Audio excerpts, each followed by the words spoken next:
Not launched, but we have a disclaimer that those not able to attend the Board of Supervisors will be in person will have the opportunity to provide Zoom. However, the County of Humboldt cannot guarantee that Zoom system will be available for the entirety of every meeting.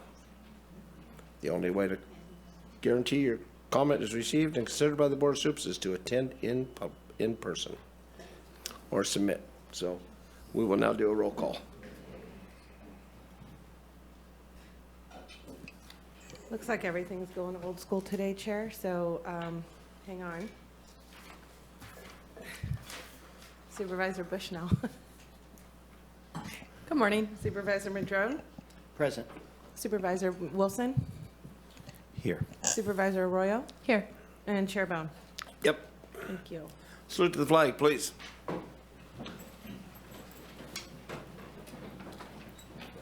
I pledge allegiance to the flag of the United States of America and to the republic for which it stands, one nation, under God, indivisible, with liberty and justice for all.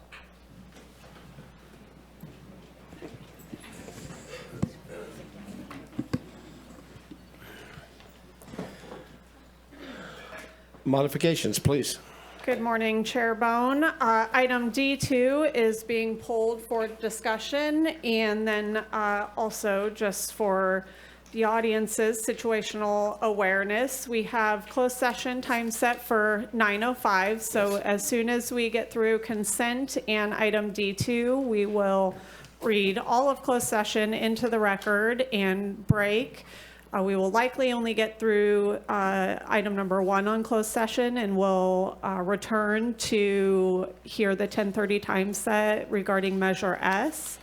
And then following that, we will go back into closed session to finalize the remaining items.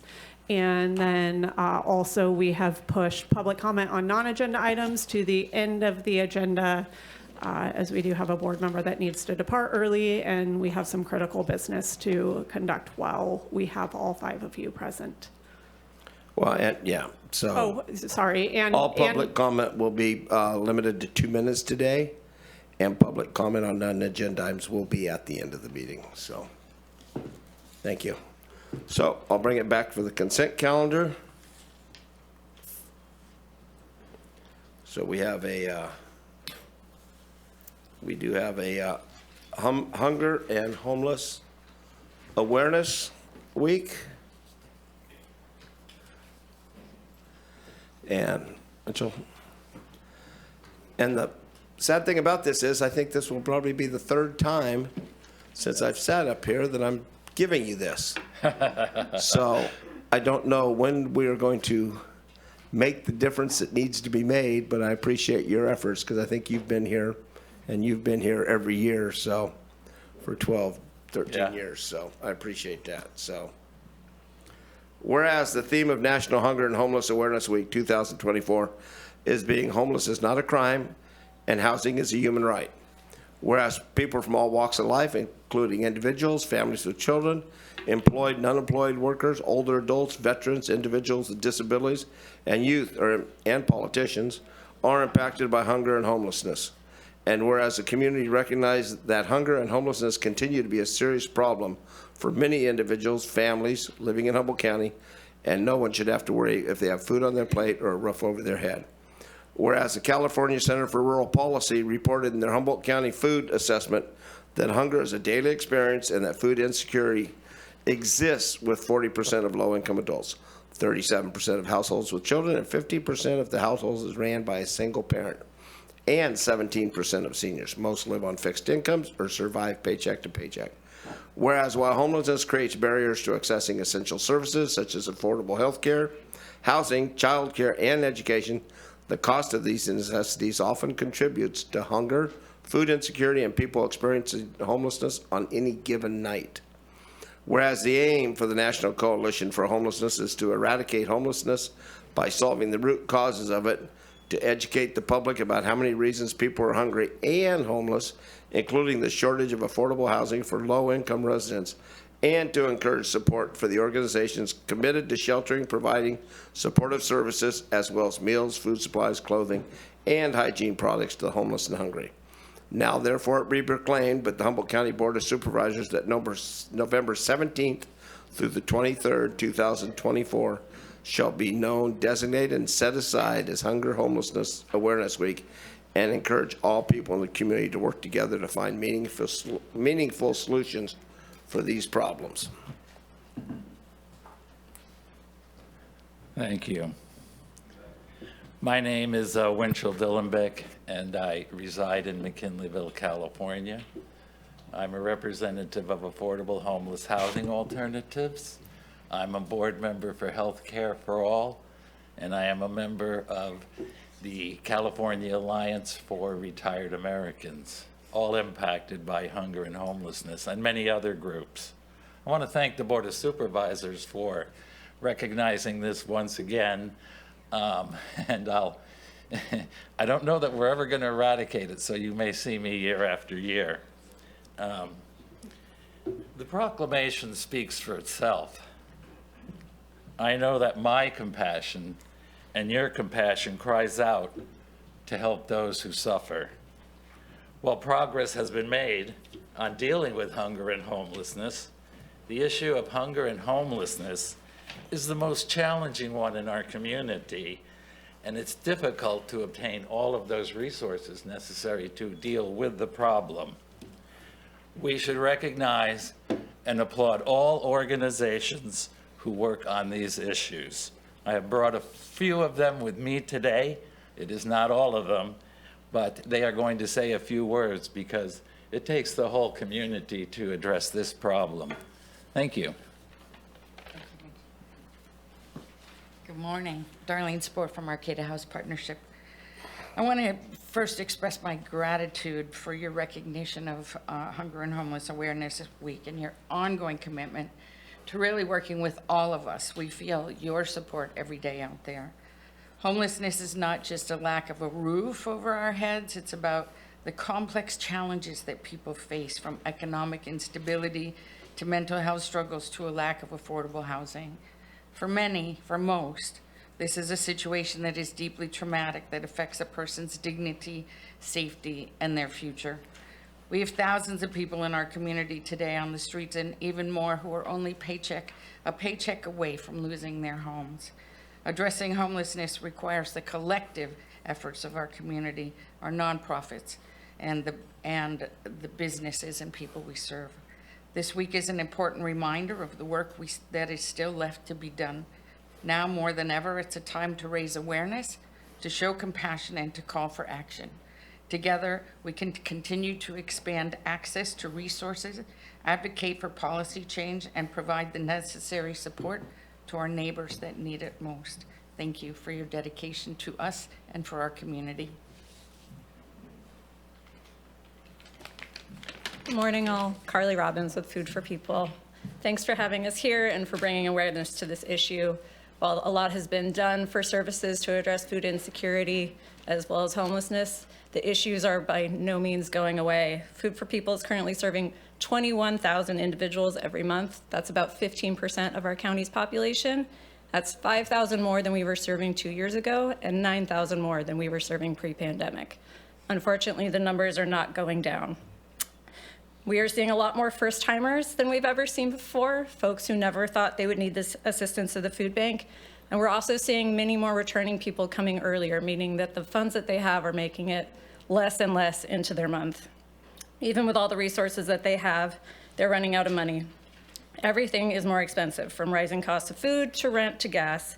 Many people are being forced to choose between food, a utility, or rent, and not all are making it at the end of the month.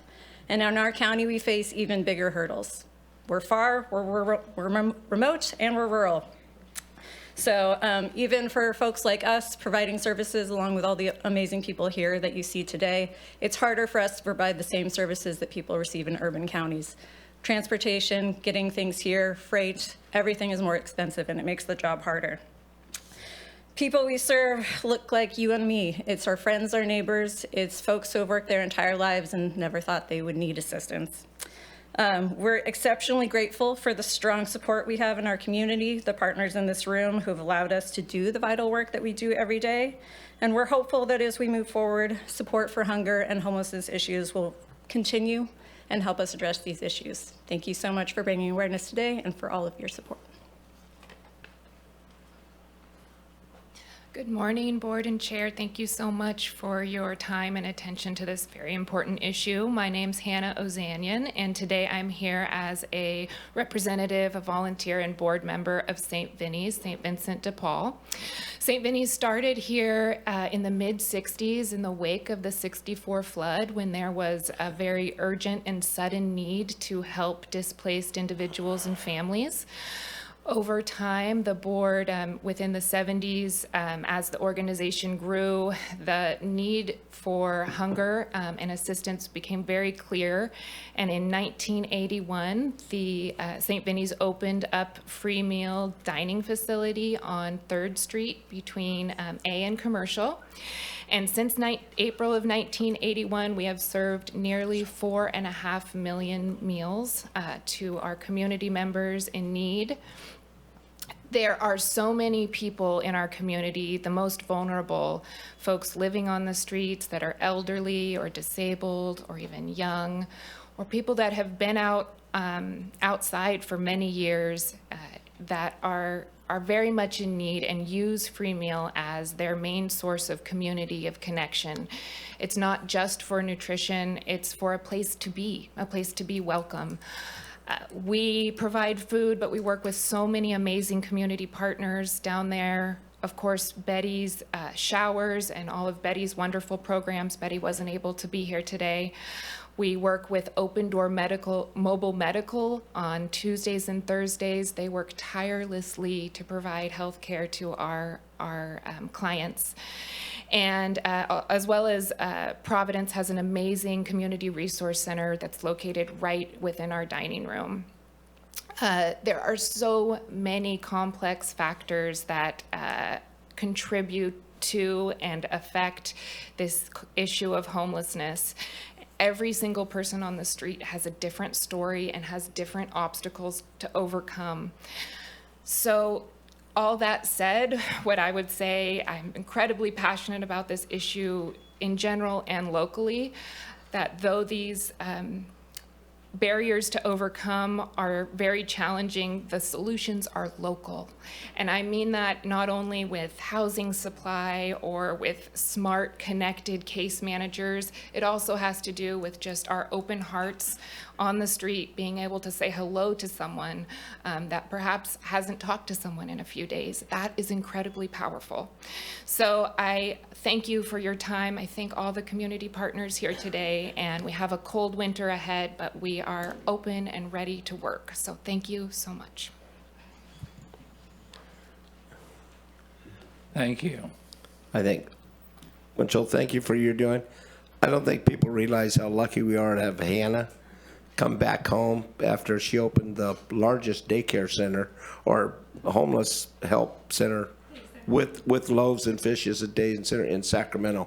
Brand new facility that I got to visit actually quite often because I'd stop in this year, but as her young age, and she came back here and now she is helping quite a few. Carly, the job you do, I'd like to know how many times I've had you open up after hours. Says, can I get some stuff for, during both homelessness and for emergency situations. So the new facility has been a great community, and we all know what Arcata House does. And Winchell, like I said, you've been coming up here for how many years, I don't know, and I'd love to see some more progress made, and hopefully we can see that. So thank you guys very much. I'll turn it back to the board. Supervisor Rowe. Thank you. Just so appreciate all you do. It really is more important now than ever. And I was perusing the Guardian U.S., which is ironically a great source of U.S. news, and saw that one writer was talking about how 40% of Americans say they have skipped meals in order to meet their housing payments. And I'm not sure in what period of time that was, but that struck me. So when we're talking about housing and homelessness, they are indeed connected. And I'm preaching to the choir by saying this, but I just, always strive to reiterate that hunger and poverty is not a moral failing. So thank you for meeting people where they're at and making sure that folks have what they need to the extent you can. Supervisor Bushnell? Thank you. Thank you for the services you provide. You guys said it well when you said that every homeless person has their own story and unique and individual. Oftentimes I find that we don't, we largely clump situations in one instead of realizing that each situation is their own journey. And so it's so important, the services that you're providing and the care that you're giving. And I just deeply appreciate it for Humboldt. All right. Are you guys, Supervisor Madrone? 2 words, thank you. Supervisor Wilson? Yeah, I echo my colleagues, but I also, I don't know if there's been a time in history when this has been not a thing that we have that we have to deal with hunger and homelessness, and that's just a reality that's tough. But it is with the hard work of folks like you and many others that we get it to as little as we can with the resources that we have. And we're just gonna have to always keep fighting for more of those resources, and also the changes we need fundamentally in the makeup of how we run our society, that in the equity and fairness, it just isn't there. And I just want to really appreciate you guys for helping and working very, very, very hard. So thanks. Thank you, guys. Appreciate it very much.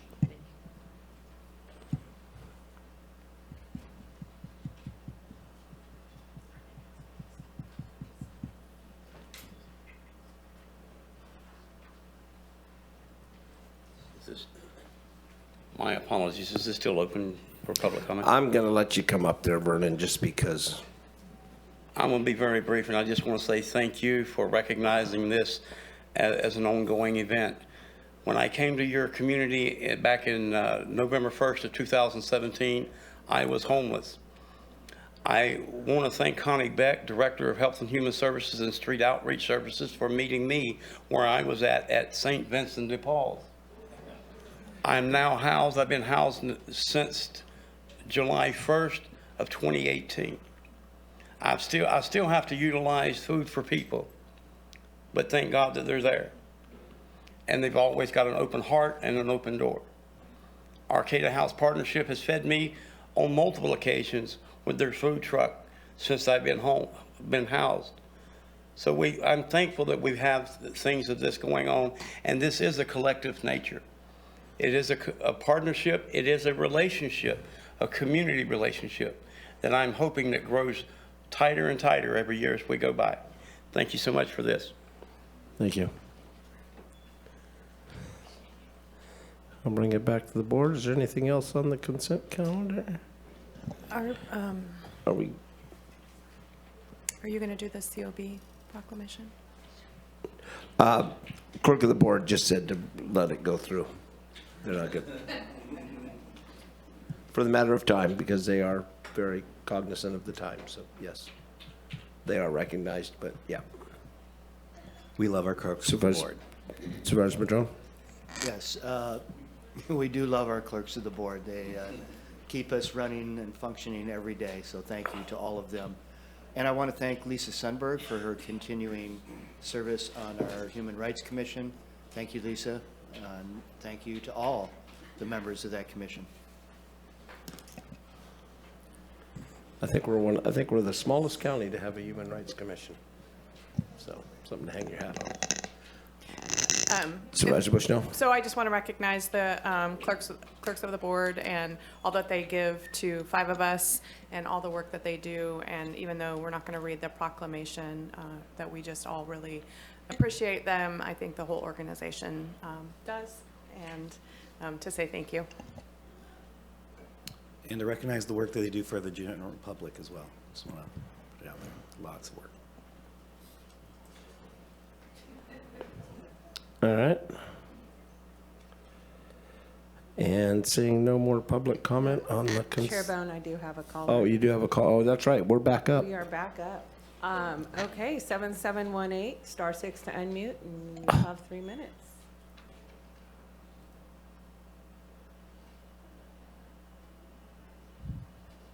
(7718) star 6 to unmute, please. And there is a 2-minute time limit, as it was announced at the beginning of the meeting.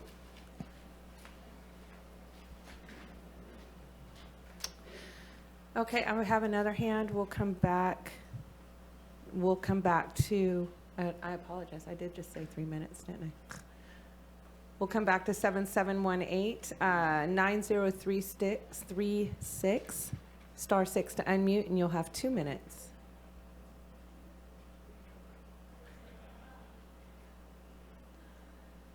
Okay, good. Hi, it's unclear to me where we are in the meeting, so I'm not sure if now is the time to comment. Can you tell me where we are in the meeting, please? This is public comment on the consent calendar. We're very grateful that we're having a week to honor people who are homeless and hungry, but we honor people who are homeless and hungry at EHA every day. Thank you. Thank you. 7718, we'll try you again. Star 6 to unmute, and you'll have 2 minutes.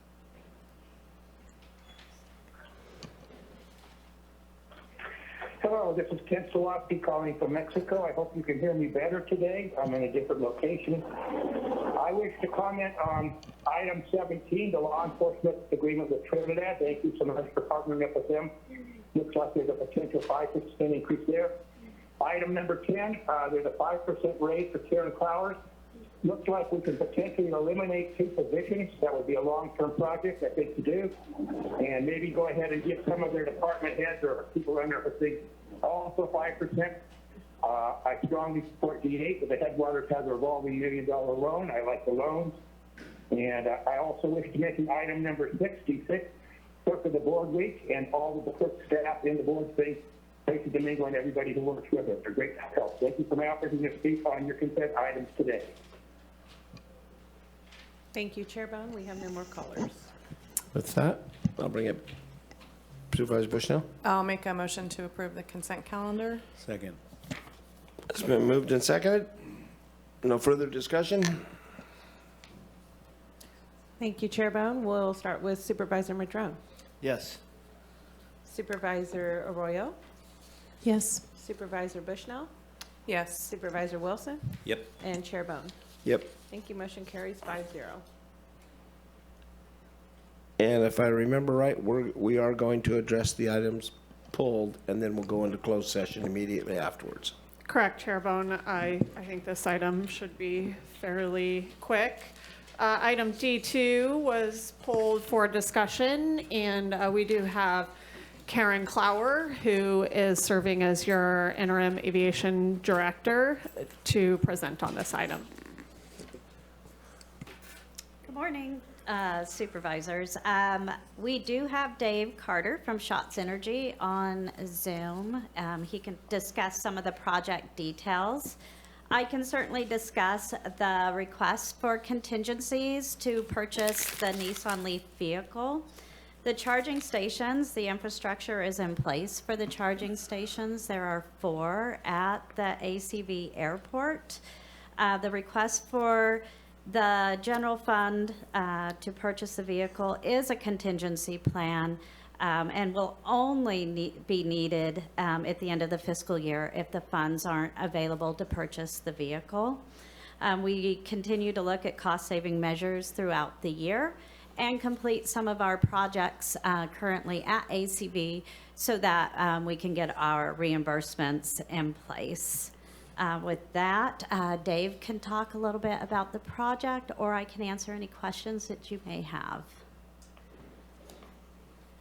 Supervisor Bushnell. Thank you.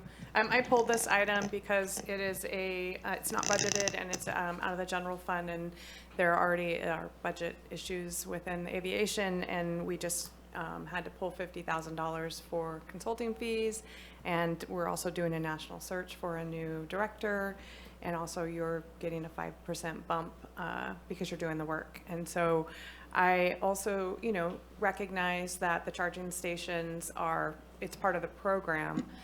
And I see in 2 years that we will take on the burden of the financial responsibility, which says it's 4,400. Seems really low to me, but I just am a little concerned with putting that money out, and is it necessary? I think it is probably for the project, it sounds like, but I'm not feeling very great about it. So the purchase of the vehicle would be necessary for the pilot project. The ongoing cost, the $4,000 that you referenced, would be for the software for the Nissan Leaf project going forward. We do feel that there will be cost-saving measures from the Department of Aviation in fuel costs. These vehicles will be utilized for our staff to run out to the outlying airports, the 5 different airports. There currently have vehicles in place to utilize for aviation? They do have vehicles currently. They are ready to be replaced in rotation. Okay. Supervisor Wilson? Just what is the total capital investment we're receiving through, that's not ours, that's basically through grant funding? What's that total number? For this project, it's just over $104,000. Okay, all right. So then this assuming that we're unable to find the other funds, basically, this is almost a 2-to-1 match, I guess you'd say. Okay, I appreciate Yes. that. We do feel like we will be able to identify some cost savings throughout the year. We did this more, like I said, as a contingency effort as to not delay the project any further. But again, we feel like we will be able to identify those funds throughout the year. And just for, I mean, maybe Dave can answer this question. I know a little bit about it, but I'm just wondering, can he maybe, or you explain why this project is important kind of from a precedent-setting aspect in terms of like the technology that's being put out there and where it can really, where we're on the forefront of? Yeah, I could certainly explain that, but I think Dave would do it much better justice than I, if Dave is available. Sure, yeah, thank you, Karen and board members. So the unique thing about these chargers is they're bi-directional. So normal EV chargers, just power flows into the car and charges the battery. These chargers can actually export energy from the car's battery out into the customer's facility, and that's where the county will realize some additional savings, because the software for the chargers will actually be using the energy in the car's battery to minimize the electricity bill for the facilities that the county facilities where these are installed. So that is a very unique kind of leading edge technology, up and coming system that we'll see a lot more of in coming years, these bi-directional chargers. And so here the County of Humboldt is participating with PG&E, Nissan, Fermata Energy, the Schatz Energy Research Center in this pilot that is the California Public Utilities Commission is funding, and there's in addition to the bill savings mechanisms that I mentioned, there's another unique aspect of this that has to do with the microgrid at the airport, that we'll be able to use the cars to balance the frequency inside the microgrid when the microgrid's islanded. So that's has implications far beyond Humboldt County in the context of the renewable energy that we have on our grid in California in particular. It's getting harder to balance, and being able to use distributed resources like cars with batteries that can interface with the grid through these bidirectional chargers that can help to stabilize the grid in the future scenario as we're trying to meet California state energy goals. Thanks, Dave. I really appreciate that.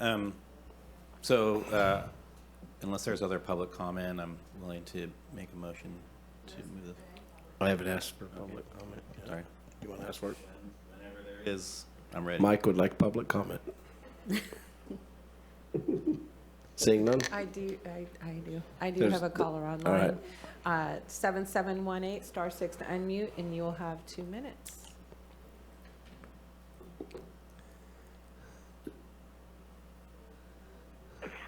The cumulative savings we're making by Karen Clower taking over those two positions in the savings committee are saying more than pays for that as far as my math goes. Strongly support you doing this. We have the microgrid out there. We need to start setting precedent as far as converting all of our vehicles over to use that power source. So this totally makes sense to me, and I, again, want to thank Karen Clower for taking over and being the interim aviation director. The money available should pay for the, I think, 50,000, 45,000, 45,000, or whatever it is, for your other things you have to do to procure a new person. So please move forward with this. That's public comment. Thanks for letting me speak. Thank you, and Chair Bohn, we have no further callers. All right. I've got, and I guess this will be Dave. Are these bidirectional chargers available to the public, or they're the ones out? No, there's charging stations that are placed in the main lot at ACV, and these Nissan Leaf charging stations are placed in what we call the overflow lot. They will be made available to the public who have 2018 or newer Nissan Leaf vehicles. So by where the rental cars park normally, in front of the second hangar? Yes. Yeah. Okay. Supervisor Bushnell? It's kind of, you probably don't know the answer, but I'm just curious, the 2018 Nissan Leafs, I mean, how many were made? You don't know? I do not have that answer. Yeah, I'm just curious. Dave may have that answer. Yeah, it's a good question. I don't know the exact number. To your point, though, it's there aren't like massive quantities of that particular vehicle on the road. It's a pilot project that's trying to prove the technology. The technology does work with Nissan Leaf and this Fermata energy charger. One of the challenges with the vehicle to grid technology is that you really have to have a car manufacturer and a charging manufacturer do a handshake at this stage for the system to work. So we're working towards the future scenario where there's better interoperability between cars and chargers, and it's more broadly applicable. But at this time, it's limited to that particular make, model, and year. I'm assuming that we will be purchasing one and getting one on loan, so that at least there's Right. 2 cars that will be utilizing these systems. And anyways, thank you for that answer. Just because I don't quite understand all this, so the 2 Leafs will help balance the grid when we're islanded, and the grid was supposedly able to run the airport for 90 days if we went offline. I think that was one of the quotes I heard when we were putting it in. So how did 2 of these Leafs balance the grid power, as you mentioned earlier, or did I misunderstand? Yeah, so it is 40 kilowatts is for two of the chargers, and the peak loads in the airport are 100 the peak loads are closer to 300, but average loads are 150 kilowatts. So 40 kilowatts is significant to extend the island in a worst case scenario, which is the middle of winter, stormy conditions. So it's a significant injection of energy in the worst case scenario.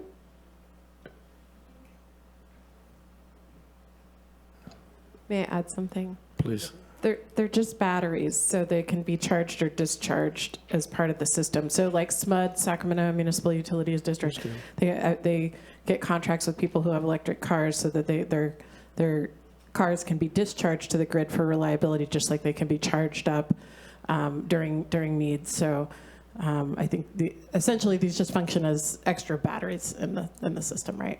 Yes. I don't know if that was helpful at all. No, I understand that, but I also understand these batteries only have a 125-mile range, which means they're probably and the vehicle's small, so the battery's going to be small. I'm just having a hard time realizing those two batteries are going to balance our grid, but it sounds good. So, and I don't know how you say no to it, I guess, because it's the wave, but I just think larger.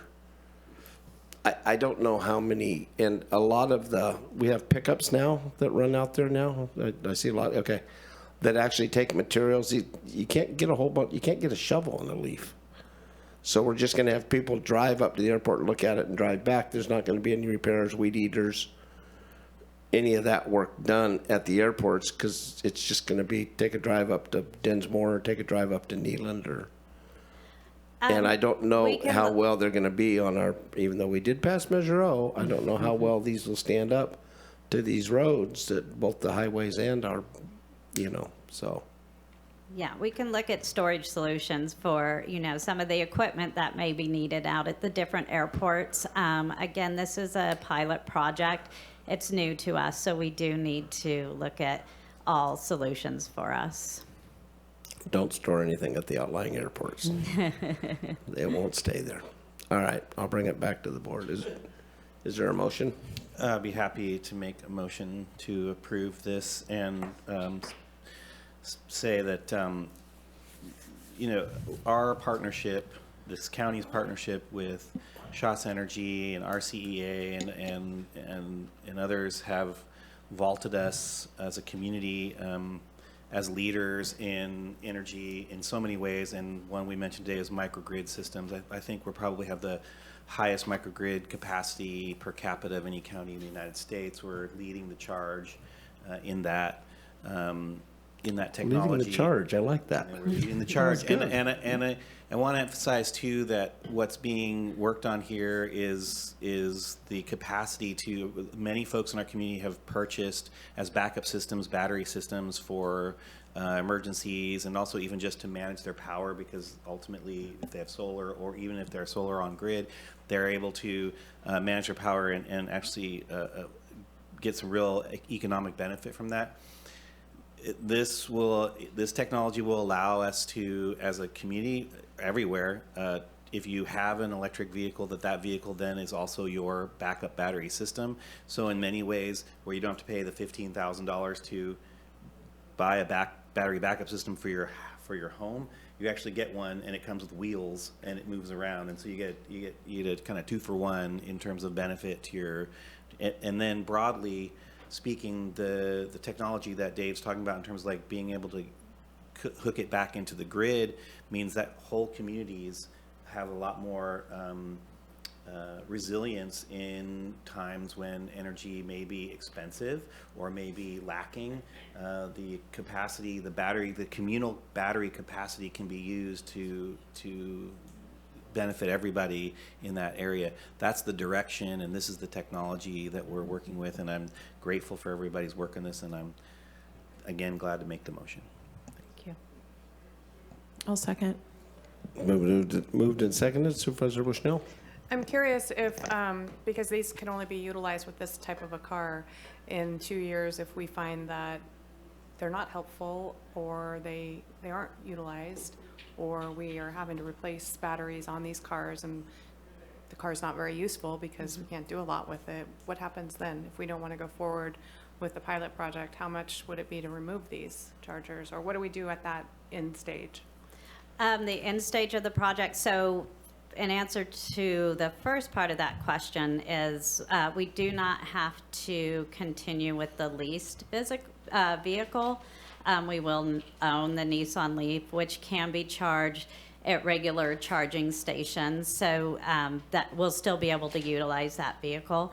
As far as removal of the equipment or a changeover of equipment, Dave would have to answer that question.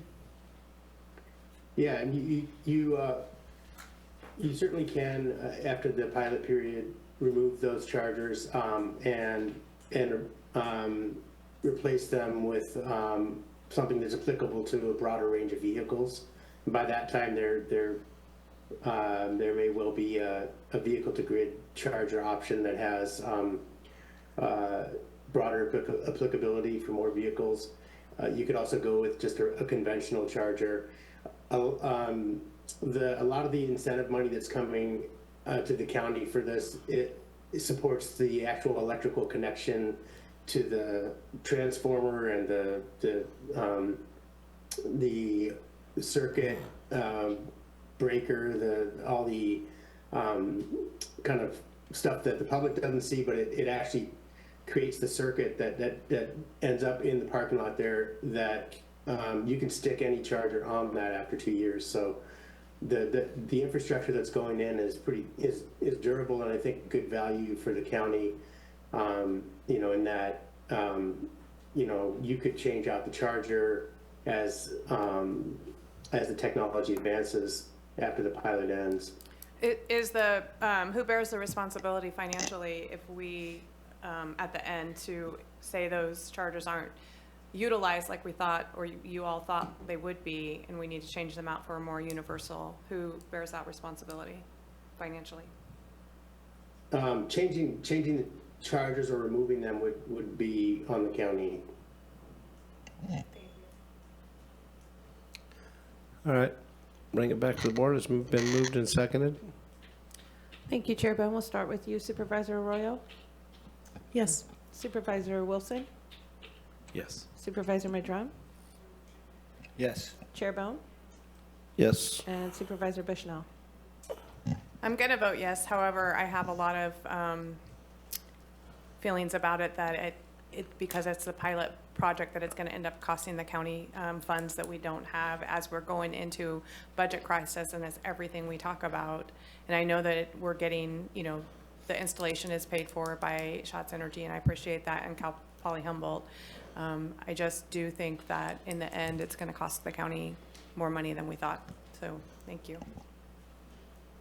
Thank you. Motion carries 5-0. All right. Thank you. With that, County Council? Thank you. Thank you, Chair Bohn. It is the intention of the board to meet in closed session pursuant to California Government Code Section 54957.6 in order to review the county's position and instruct its designated labor negotiators. It is also the intention of the board to meet in closed session pursuant to California Government Code Section 54956.9D1 in order to discuss existing litigation in the cases of John Forrest versus County of Humboldt, Humboldt County Superior Court Case Number CV 2301916, NB versus County of Humboldt, Humboldt County Superior Court Case Number CV 2402029, and SN et al. Versus State of California et al., Humboldt County Superior Court Case Number CV 2401970.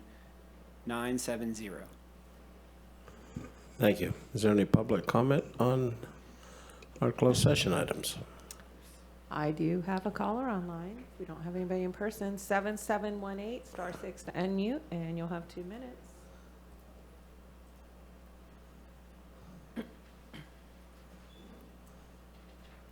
Question as far as clarity goes, you have a time certain at 10:30. You think you will be reconvening before time 30? My main question, and I made some comments, and I think you probably will have closed session on those as far as my comments I made on the non-agenda item today. So if you would please let us know when you're going to reconvene, your best estimate. Thank you. Anybody else? Nope. All right. Chair Bohn, I can respond to that question. We are going into closed session a little bit later than anticipated, as is par for the course oftentimes. So I suspect that we might be a little bit late coming back for our 10:30 time set. I think we'll probably need about an hour for the first closed session item. So I'm going to plan for 10:45.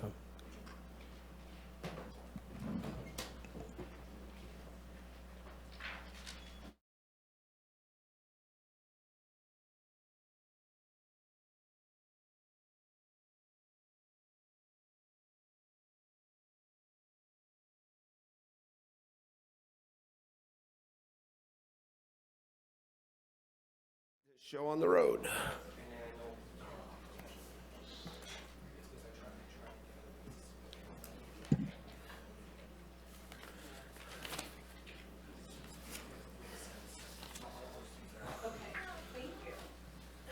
Go.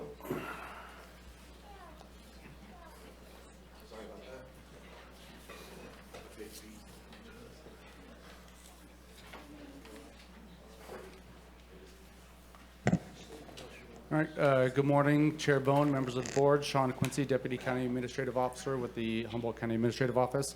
I am here to offer an update on Measure S. Rex. So I have to recuse on this item. This, on cannabis, this is the only item I have to recuse from because I do pay Measure S taxes. So I'll be stepping out of the room for this discussion. Okay, thank you.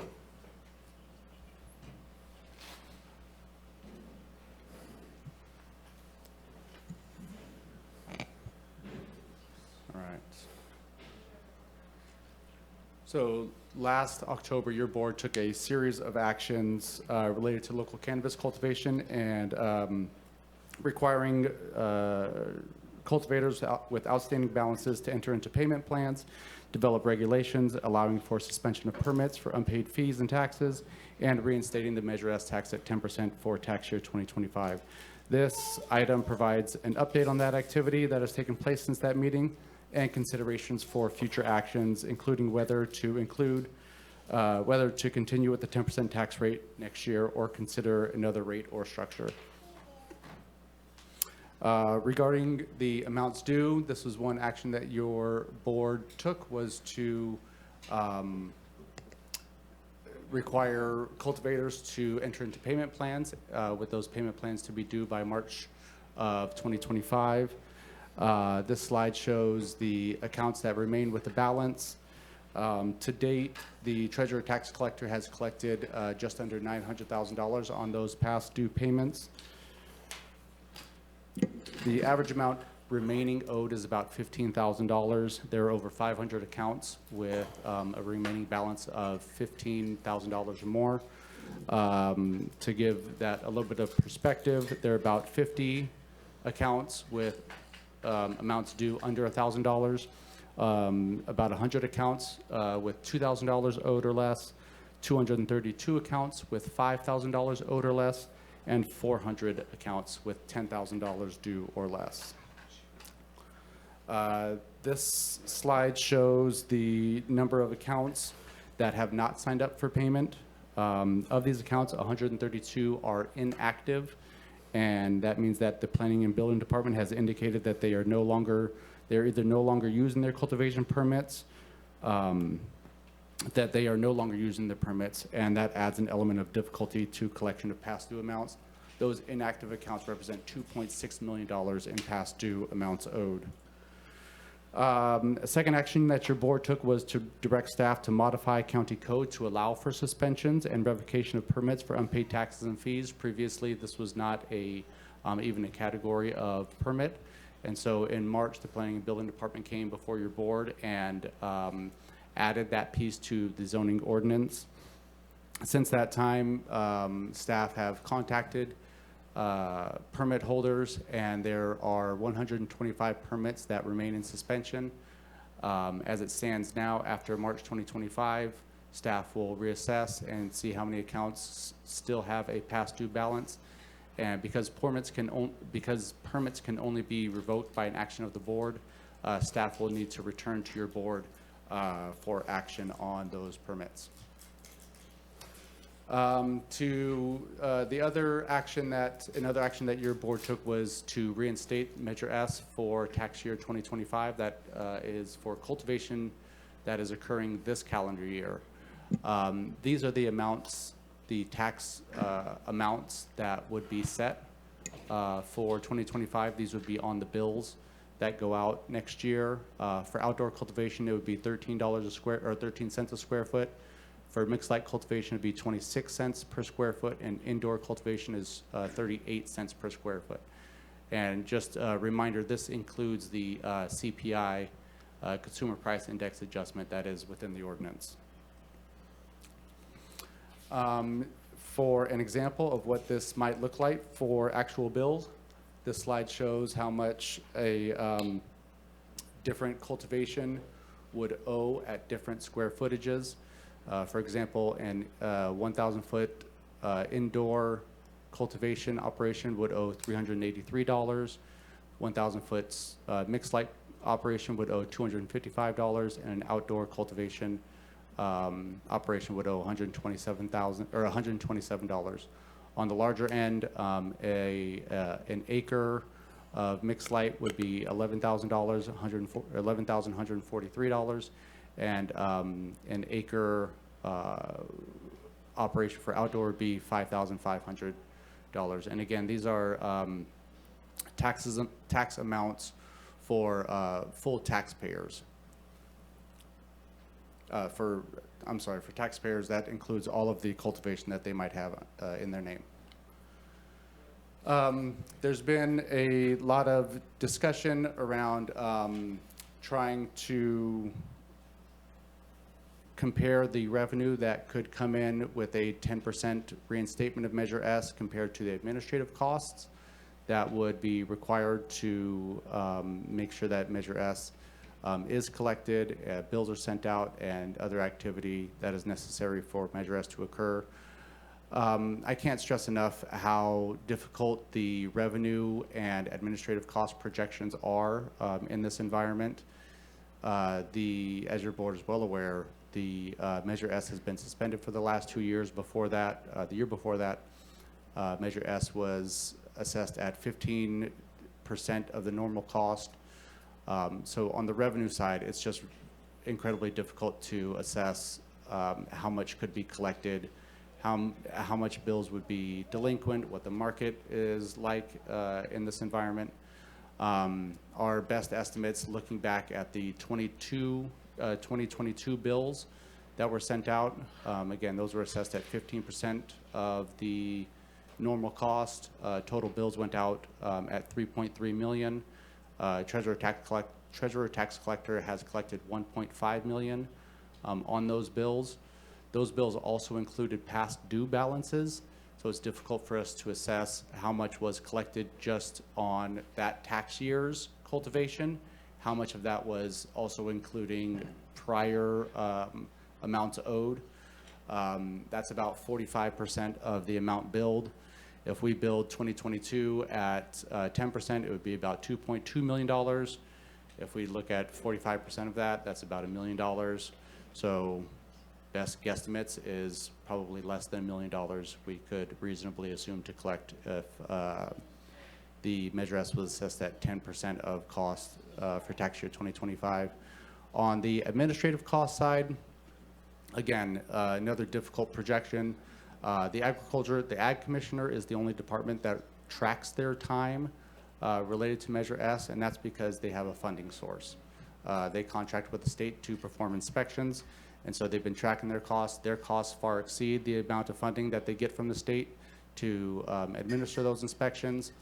The average cost for them over the last 3 years, that unfunded amount is about $114,000 a year. The rest are staff's best estimates. Looking at the activity that they provide, revising bills, answering questions, sending out bills. There are a lot of different departments that are involved in Measure S administration. These amounts also do not include policy development, like this meeting today for your board. The assessor's office that is there for the assessment appeals board for refunds. county counsel's time, county administrative office, and other departments' time as far as policy development. Sean, do we have the numbers of how many reports we get back from the ag commissioner, i.e. infractions, fines, anything along those lines? Do we have what number they're coming back with? Or are the licensed cannabis operators actually doing what they're supposed to do, which I keep hearing they are. I'm not hearing the fines, and I don't get calls saying, do you know what he wrote me up for? I don't know. I'm just saying is the way to maybe curtail some costs is, I know some people get inspected a couple times a year because of the state programs and everything else, and I know that's a lot more than some other regulatory. I'm just wondering if you have any idea what we all wrote down. I guess we got this from them, how much they think it costs. Right. And I have a hard time believing that the clerk of the board's $4,400 when I see them at the front counter, discussing Measure S repayments and how much time they spend on it. And then you've got your office, and I don't see them in there. So I'm just wondering. Yeah, so the agricultural commissioner, those reports are shared likely with the state. I don't have those numbers in this staff report. I'm sure that we could contact the ag commissioner and see what those reports are like, and some of the things that are coming back from those inspections. These the administrative cost estimates are likely low. We wanted to be to make sure that we could point very clearly to the activities that are involved in Measure S. But again, these administrative costs are likely low for the county. Again, we just don't track our time to Measure S because there's not a funding source for it at this point. To continue on to level set a little bit, the permit counts right now. There are 1,167 cannabis permits and post-approval monitoring. Of those, roughly 1,000 are cultivation permits. There are 56 in the interim permit status. And for cultivation year 2024, 143 individuals have submitted temporary cultivation reductions, I believe that's called. And of those, 71 have reduced their cultivation in 2024 to 0. Again, to level set about prior actions that your board has taken in 2022, the board reduced Measure S by 85%. In November of that year, you temporarily suspended Measure S for tax years 2023 and 2024. You also suspended penalties and interest on the second installment of tax year 2021 payments and all of tax year 2022 payments. And in January 23, you authorized partial payments. I also wanted to provide a little bit of context, broader context, because there are some pending legislative actions that are unclear at this point, including intoxicating hemp that has come before your board, both at the state and federal levels, and also the county's limited ability to participate in the state's local equity program that provides grant funds to local cannabis businesses. We wanted to make sure that we provided some alternatives to the board for your consideration today, especially as it relates to tax amounts for tax year 2025 and beyond.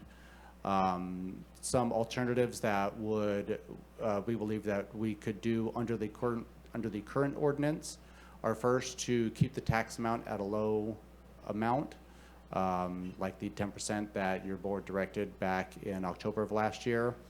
A second alternative is to create a structure that provides for a graduated tax with amounts based on impact. So larger farms would be taxed at a higher percentage. This board has consistently talked about wanting to provide relief for smaller farmers, and so a graduated tax could get at that end. Third alternative could be to set the tax amount at the normal cost, and just for context, those amounts would be $1.28 per square foot for outdoor cultivation, $2.56 for mixed light cultivation, $3.84 for indoor cultivation. Or this board could set the tax amount at 0. As far as revenue projections, again, with the caveat that this is a incredibly uncertain time with as it relates to revenue.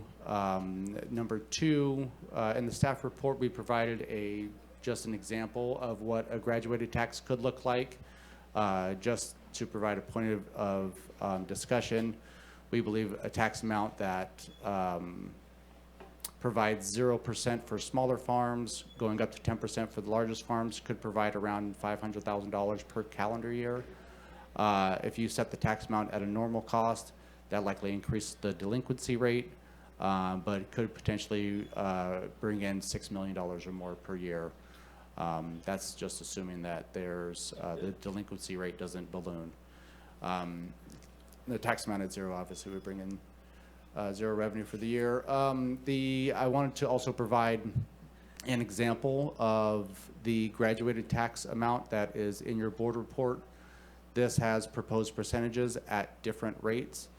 It's an interesting discussion because if you'll remember back in 2016, I believe, when this board first considered setting the tax amount rates at the $1, $2, and $3 per square foot, your board heavily considered a form of this graduated tax example.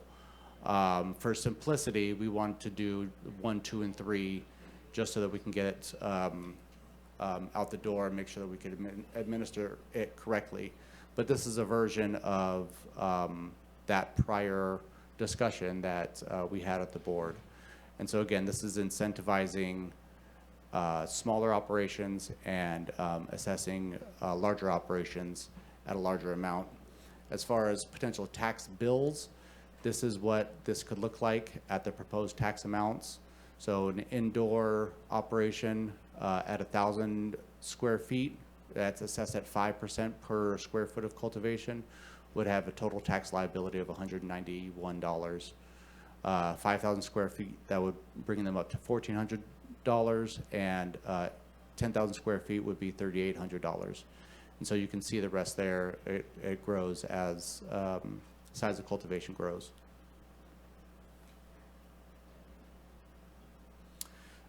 Some alternatives for your board to consider if you wish that would require us to go back to voters would be to use the state's information, the metric information for metric, which the state uses to track and trace cannabis through the supply chain. You could use that information as a basis for a production-based cultivation tax. Right now, it's difficult for staff to provide accurate bills because it's incredibly difficult for us to know what the actual cultivation is on these different sites. And so if we were to reformat Measure S to base it on the amounts that are reported in metric, that could provide a cleaner way for us to administer Measure S. Second alternative would be to pursue a cannabis business tax. And there's lots of different varieties of this, whether it's providing an excise tax on end use or at some other point in the supply chain. And number 3 could be to research other alternatives. Staff have been working with the California Cannabis Authority and some of their partners on some different potential policies that get at the cannabis taxes and local revenue. And so you could direct staff to research with them and potentially other partners and bring something back to the board at a future date. So back to our recommendations. Number 1, just wanted you to receive an update on the past due billings. Number 2, we wanted to have a discussion on setting the tax year 2025 amount. That could be at 10% of the normal cost as you previously directed, or you can choose an alternative like we discussed. Number 3 would be direct staff to implement those measures. One piece that's important to note is that we would ask direction to amend the ordinance to allow your board to set the tax rate by resolution each year or for a longer period of time. And then we want to work with the auditor controller on accounting for Measure S revenues and expenditures to clearly tell the story in the general ledger on where the revenue goes and where the expenditures go. And number 4 would be to take other action as your board desires. And so with that, I'm prepared to answer any questions you might have. Questions? Could you go back to that second to last slide, please? I knew you were going to ask that.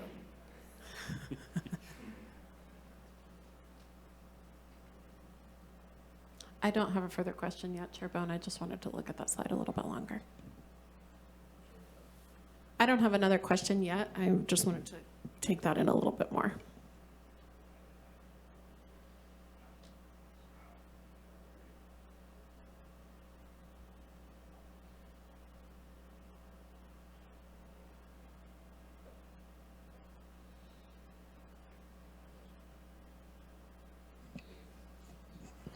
Supervisor Madrone?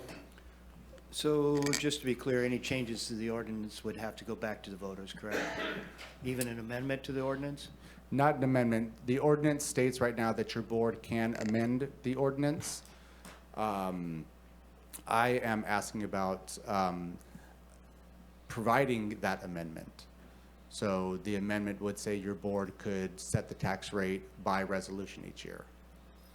Right now, your board has been setting the tax rate by action, but just to provide clarity, we would provide that amendment in the ordinance, allowing your board to set the tax rate per year, or the tax amount per year, I'm It sorry. had always been discussed that we can't increase the rate without Correct. going back to the voters. Correct. So But we can, reduce it. we can reduce it, and as long as it doesn't increase the tax amount or broaden the scope of the tax. Okay. And so when you talked about the administrative costs, I think it was like $260,000 estimated. Is that the cost if we have a tax collect? For instance, if there was no tax collected, if we said 0%, what would be the administrative costs under that scenario? So most of that would still be around the agricultural commissioner because they have to do their state program, and a lot of that's unfunded still. And there are still ongoing refunds that the county needs to work through. And so there's still that cost that would likely taper off in future years. Refunds because the canopy was less, or? Correct. Mhm. So we taxed them at a rate based on what we thought was going to be the canopy, but then evidence was provided afterwards to reduce that. Correct. Okay. We Thank you. actually taxed them on the rate that they gave us, and then they grew less, right? They report. That was based on what they brought in, and then a lot of them did not cultivate to that level because of the price. Yeah, Right. they came back and said that they actually cultivated less than what was previously on the tax bill. And that was after, say, a May deadline, excuse me, through the chair. That was after the deadline of May or something that we asked people to tell us if they were reducing, but in some cases, people have been able to reduce their tax burden by providing evidence even in August or September that they grew less. That's correct. Yeah, there's nothing that is holding a cultivator to an amount that they previously reported. It is based on the actual cultivation per the court case that came Right. a couple years ago. So if people are in that position, they need to be able to provide that evidence, time standard in the picture, or whatever it might be, some sort of dated thing to say, on this date at this time, here's the evidence that I was not growing that much canopy. Whatever that process is. Yeah. I'm not too familiar with that process. Okay. I do know that it's an extensive process for the planning and building department, clerk of the board's office, treasurer, tax collector to go back and revise bills, look at what cultivators are reporting, going back and forth, and that process is pretty labor intensive. So in the presentation, when you showed the administrative costs, you mentioned that the ag commissioner gets most of that reimbursed through contract with the state. Is that correct? That the amount, the $114,000 that I noted was the amount that the average amount over the past 3 years that they do not get. Okay. So their tasks exceed that amount, and they get part of that funding back. So $114,000 is their shortfall. So even if we went with a 0% tax for the next year, the ag commissioner's costs would be covered. But as you mentioned, there might be other administrative costs like managing the canopy consideration for taxes or other things like suspensions, revocations, all that kind of stuff, and the administrative costs associated with that. But of course, those have nothing to do with, well, the canopy has something to do with Measure S, but all the other stuff isn't related to Measure S as much as is the market. Right. Or specific site conditions and things like that. And, you know, we're not talking about long-term changes because they're really out of our control, like will the federal government ever legalize it? What would that do to the market? What would appellations do? What would direct sales do? What would the ability to write off expenses if it's federally legal? Those are all things that are basically out of our control, but are often discussed in terms of the long-term marketplace and support for this industry that has chosen to become legal, step up, invest their life savings, whatever it might be. So those things are out of our control, but the short-term stuff is really, Measure S is one of those primary places. But also, are we here today to consider the back payment of taxes and fees in terms of what we might suggest in regards to that? So it's important, I think it's relevant to note the timing of what we would be looking at next year. The, you know, this board has said that it wants prior taxes and prior balances owed to be paid by March of next year. Right. If your board were to reinstate a tax, cultivators would, assuming they paid everything, they would just be getting paid, done paying off those bills, and then getting a tax bill at the same time, depending on whatever the rate is or tax amount is that you all talk about. So there's that timing element that's important to note. And I believe the taxes, the first installment of the tax would be due in May of next year and the second in October, I believe. Yeah. Yeah, that's what I read as well. Yeah, there was a lot of numbers on there of inactive permits or ones that had zero canopy, 0% canopy or whatever, 0 square feet for this last year or the current year. I mean, it seems like even if they owe taxes and fees, if they're walking away from the operation, we're never going to get that money anyway. And so some have suggested that it might be nice to have sort of an exit strategy for those that are getting out of the market. You know, they're no longer going to grow, but they still have a permit. And it seems like due to overproduction, if there were less permits, that helps reduce production. And is this something the board might want to consider as some sort of an exit strategy for those farmers that no longer can afford, given the market, to continue to grow at all, and they want to get out of the business, for them to surrender their permits and be able to then have their fees and back taxes forgiven. It's just it's an option. I'm not saying that that's what we should do, but I think it benefits those that are still in the market to have some sort of an exit strategy like that. As much as we would love to see that revenue for the county, given our budget stuff, it's like, well, we're probably not going to get it anyway. So it's just one way maybe to encourage the surrender of some licenses, which would probably help the market for those that are still in there. The other consideration would be, does this board want to consider extending the payment deadline? Because as you just mentioned, not only is there the deadline for back taxes and fees, but then just a month or two later, there'll be the new tax, 10% from this current year, coming into play at that point. So those are just some of the things that are going through my thought process. I'm not sure, you know, what we should do or not do, especially until we hear from the rest of the board and the public that's here today. But those are just a couple of the things. Then there are also those that have suggested, and I think you showed some of that, of having different tax rates. We can't go up, but we can go down. And it's been pointed out that the current market and the current consumer interest and the buyers seem to be more interested in indoor product because of its consistency, is what I hear. I don't really know, but I hear this, that people that have a consistent product are able to set up contracts in advance because indoor is more controllable compared to outdoor weather and all kinds of other varieties of the product that might occur outdoor. So some have suggested with indoor, you can get like six turns, you know, in a year, every 2 months, doing a new sea of green, a new crop, basically. And that even though indoor is the more expensive at $3 versus $2 versus $1 plus the CPI, it's still really not a level playing field, in that the outdoor is ending up paying substantially more per product produced, you know, on that kind of a per plant basis or something like that. So some have suggested that maybe, you know, keep the indoor and the mixed light at the rates that they're at. We can't go any higher, but to reduce the outdoor to like 25 cents rather than $1 plus CPI.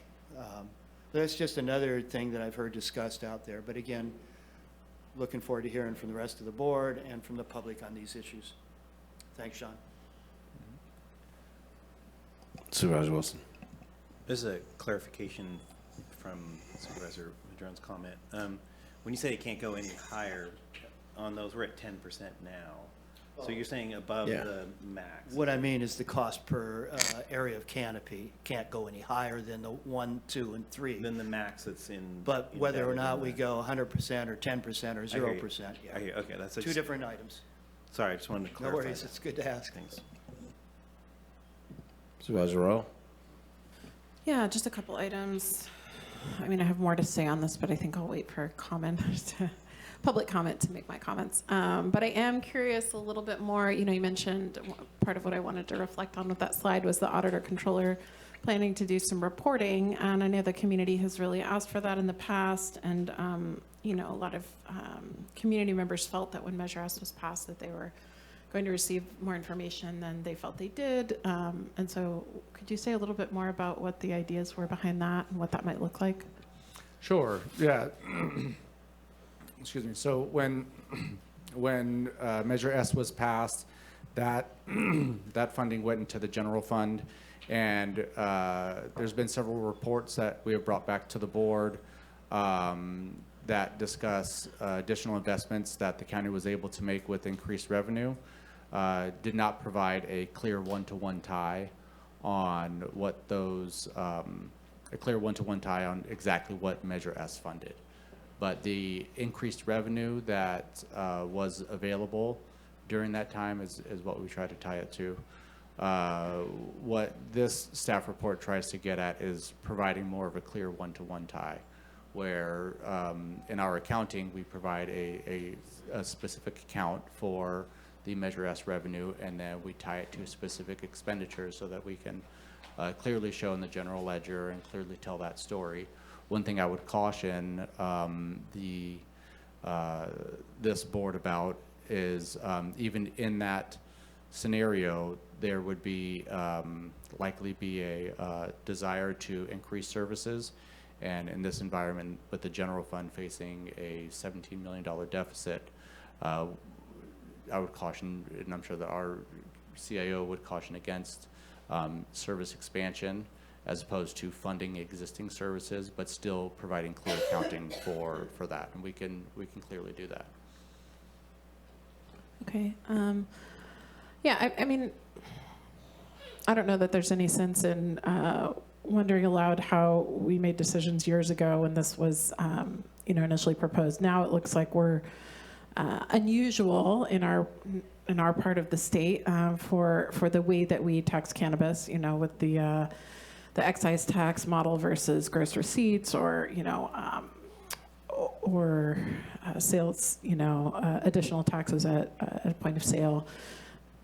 Just looking at what everyone does around us, and in other parts of the state where there's a lot of cannabis production and sales, it is, you know, I'll just say I'm interested in hearing more about and exploring the idea of a, you know, potential repeal and replace option. But you know, I know we also have we spend quite a bit in administrative costs, as you've outlined, you know, looks like at least 150,000 a year that isn't covered by any other funding source.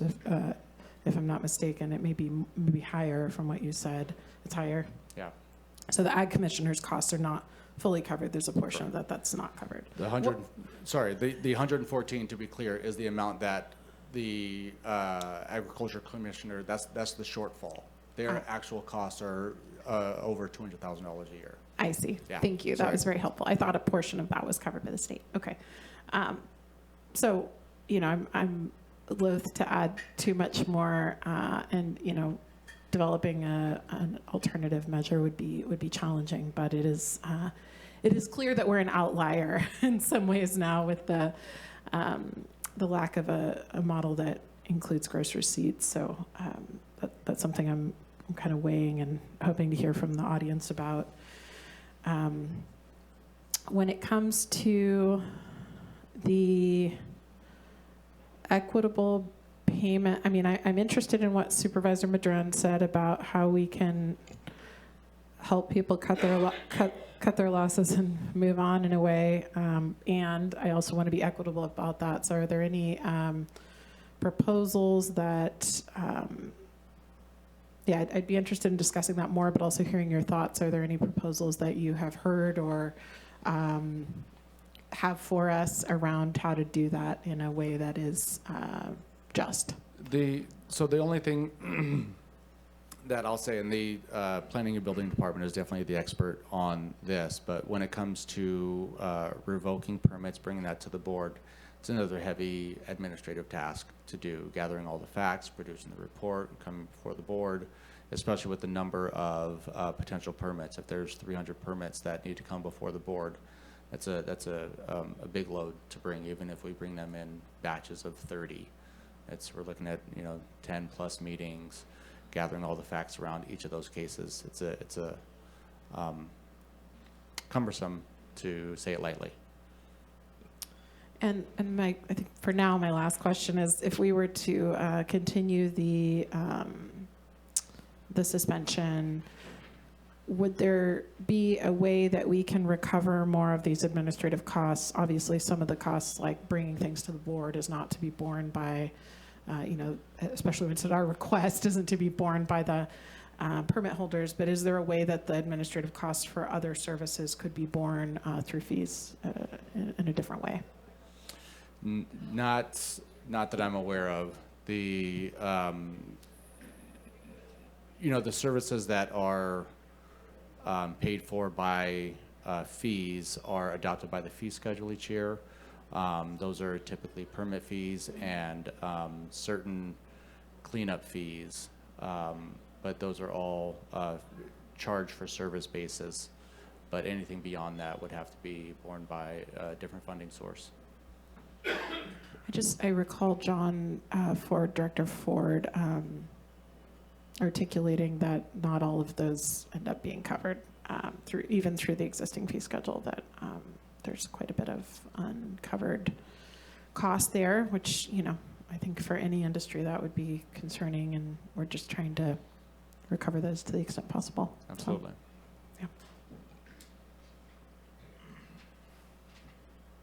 With Supervisor Wilson? Just a couple things, and these are sort of bottom up from that list, and also I feel are a bit peripheral to the meat of what we're going to talk about today. But you talked about creating a separate account, or whatever we want to call it, line item, and we could use this as a model for the other measures and other tax things that we're doing around. And I think that's a great idea, and I think we should probably, I'm just going to say, I think that's reasonable. Put that to the side. It's not just for this, but it's for Measure S, Measure O, Measure Z.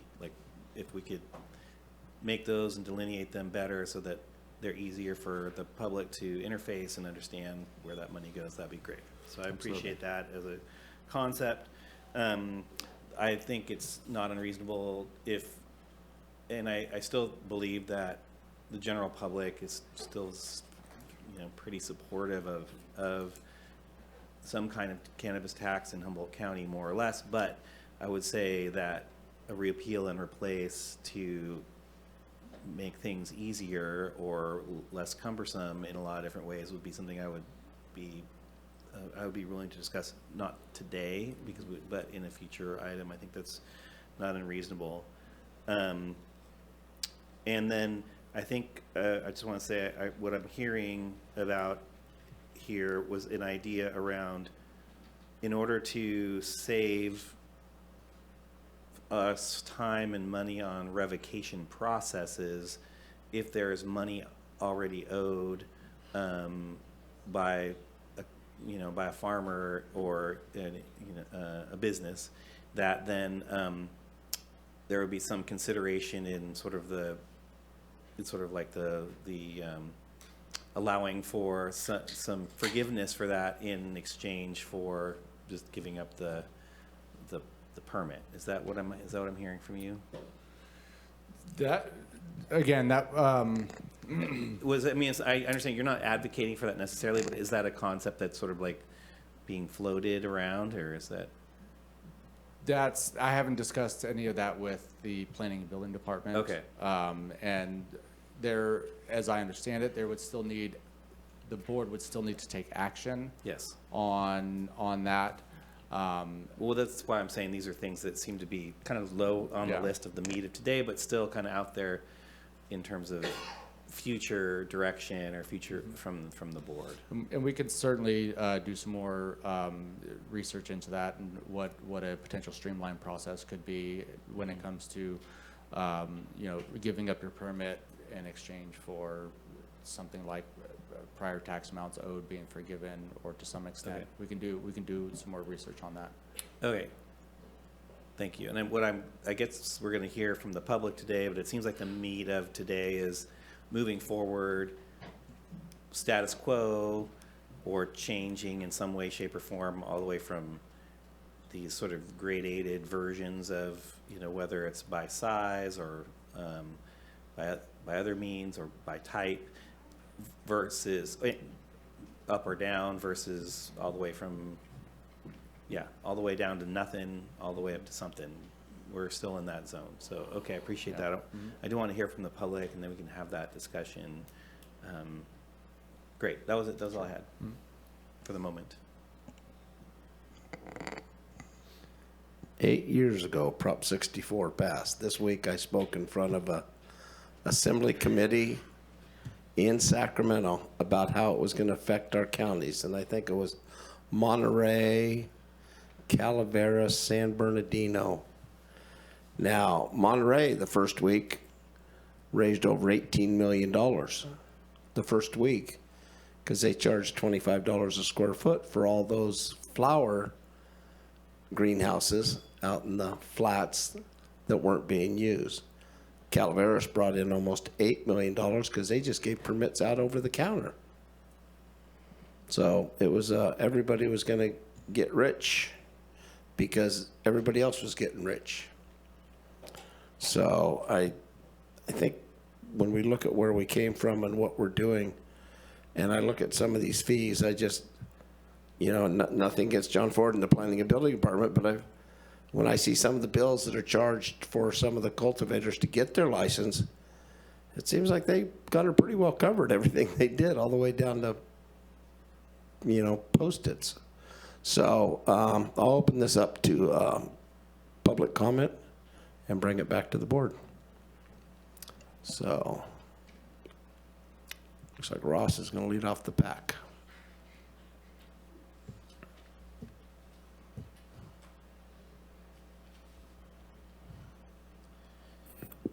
Good afternoon, supervisors and staff. Ross Gordon with Humboldt County Growers Alliance. Really appreciate the data offered by staff. Wanted to offer some data that we have based on our own surveying of our members. We distributed a survey in September looking at current market conditions. About 107 cultivators responded. Of those cultivators, 85% said that since the board's decision to totally suspend the Measure S tax in November 2022, things have gotten worse. Cultivators reported that average price per pound has dropped from $400 a pound to $350 a pound over the last year. 66% said when asked about their sustainability that they're reassessing from year to year.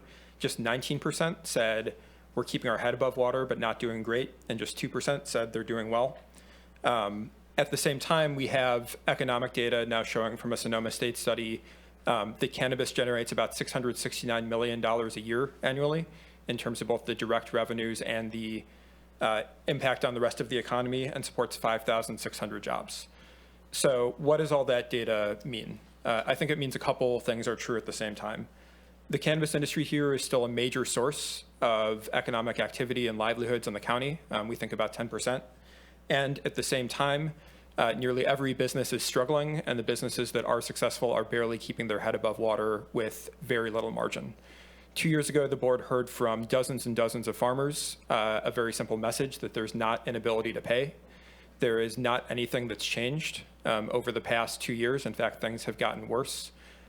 People are barely keeping up their head above water, if at all. This is why we've asked for an additional 2-year suspension of the Measure S tax. This needs to be treated as a normal industry. We need the county to support it if we're going to move forward. This is a competitive industry in a statewide market. And I think if it were any other industry, we would not be having this conversation about extracting the last bit of cash from folks who don't have it. Thank you.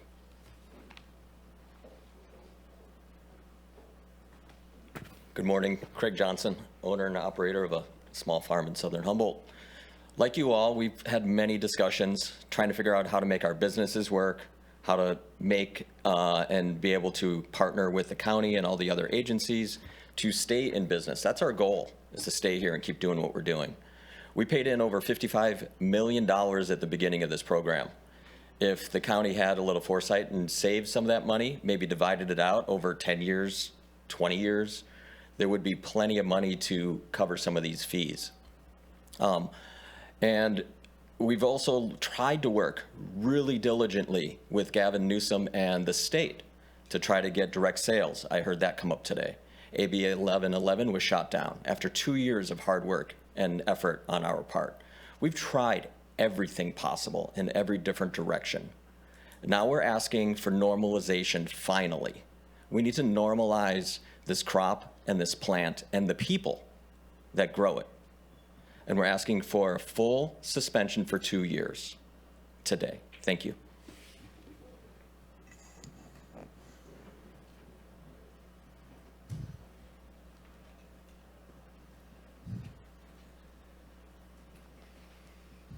Hello, supervisors. Thank you.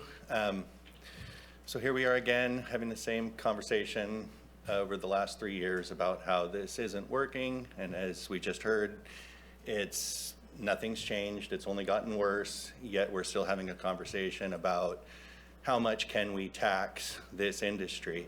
It's already been mentioned, but I just want to again state that not on our data, but based on the studies that are coming from the economists, over $600 million directly input into this county from us.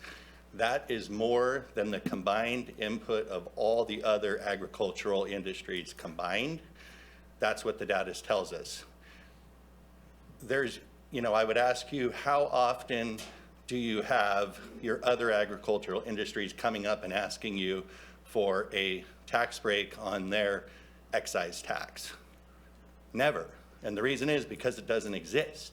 So here we are inputting more into the local economy and being still the only ones taxed in this fashion. So as Ross said, as Craig said, as we all keep saying, all we're asking for is normalization. The fact that I hear you guys talking about ways to incentivize people going out of business and removing those businesses out of that 600 million impact is just shocking to me, that you're looking at a way to incentivize people to go out of business to reduce your administrative cost of collecting a tax which shouldn't exist in the first place. So I'll leave it at that. I just think that we need to go to zero. We need to stay at zero so that we can keep in business and keep inputting well over $500 million or whatever it is, $500 million into this economy. Thank you. Thank you.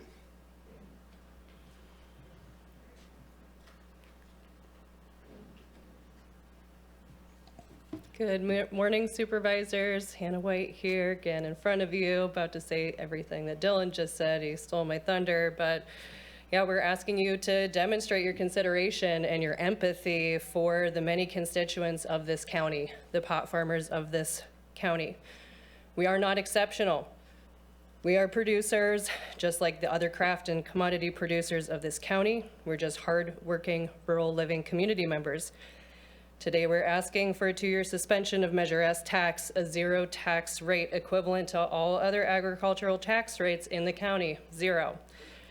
It's time Humboldt County takes the lead in normalizing the pot farming business and show your support of this important yet still struggling industry within our county. A 0% rate is a rational step to support our businesses. I'm also shocked to hear we're talking about, okay, well, if you give up your business, we'll say we'll give up the debt. What if we talk about an opportunity for settlement plan so that those other businesses who are struggling in the market conditions, which we did not set, we're not in Humboldt County here, we said we're gonna have limits to how much we can produce, how big we can get. That's not what happened in the state. We're suffering in these conditions, yet we are still interested in running these rural businesses on our homesteads. I, as a fully paid farmer this whole time, would like to see the opportunity of farmers who got slapped by the initial drop in price, the aphids, the market collapse, the seeded, whatever got people to where they couldn't pay that tax bill. I would like to see them offered an opportunity to have a reduced rate. And I would like to see not a referendum of repeal and replace, like 0. Let's normalize. Let's take the lead. Let's show up for what we have here in Humboldt. Thank you. Thank you.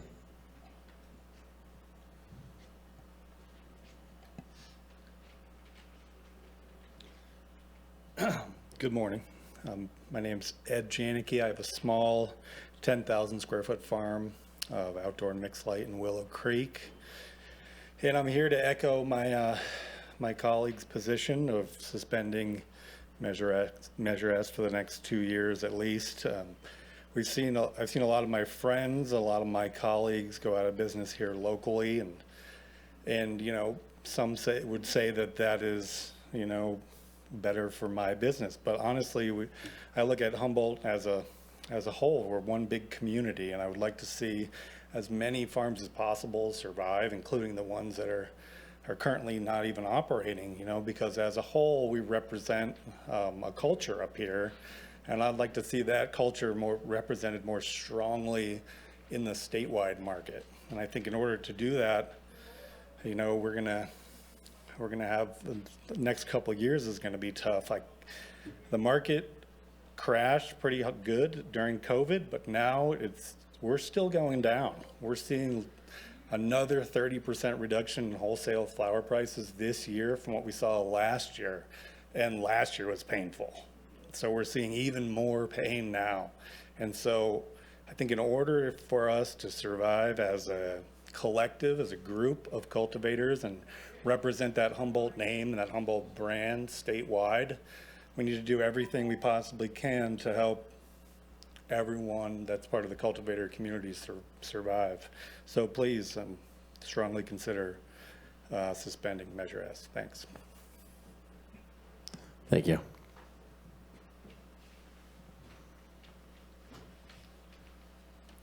Good morning, Supervisors. Natalie DeLapp, Humboldt County Growers Alliance. You're hearing a lot about our cannabis farmers' business models, but I'd really like you to think about Humboldt County's business model and what is the point of diminishing returns. You've heard that the administrative costs are estimated on the low side. I believe that they're underestimated highly, and I would also gander that your revenue projections are overestimated.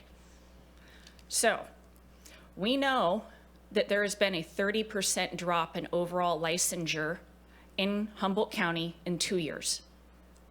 With the pound prices where they are in 2024, in October and November, we are going to see more and more farmers going out of business because you can only operate a business in the red for so many years before you file bankruptcy.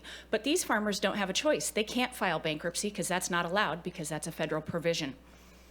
There are no margins in the business to pay for investments, outstanding debts, or even our compliance agreements. Simply making their licensure fees to the state is a burden some of them are choosing not to do simply because they cannot afford to. They are fallowing those, or even just simply foregoing. They're dropping out. Your projected revenue depends on a viable cannabis industry. And everyone knows that taxing a struggling industry is the fastest way to crush it. So what are you going to do? And as to the outstanding balances owed for Measure S, I ask you, are you really going to start revoking permits and farmers' ability to generate revenue because they cannot afford to pay you by the end of March 2025? Then what happens to your projected revenues? We need to have sensible tax policy. We need to suspend Measure S for 2 years. I encourage you, direct staff to come back for how to deal with the outstanding debts. Thank you. Thank you.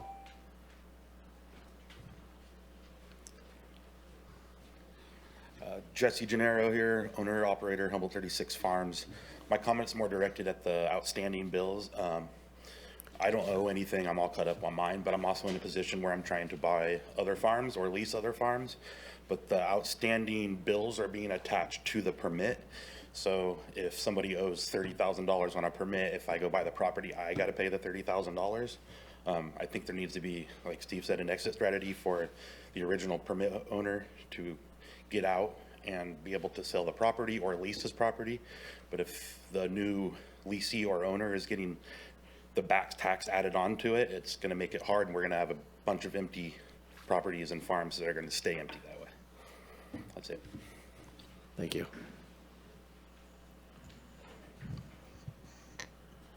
Seeing no one else, I do have some on. I will turn it to the, Thank you. Caller 7718, star 6 to unmute. You'll have 2 minutes.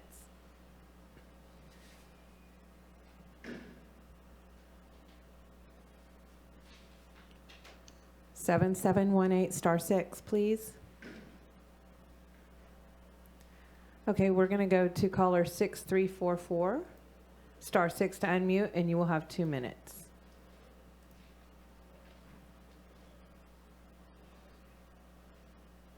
Good morning. This is Carla Knappich with Honeydew Valley Farm. Thank you for your time this morning. Our farm has paid over $400,000 in excise tax to date. We're one of the first licensed farms.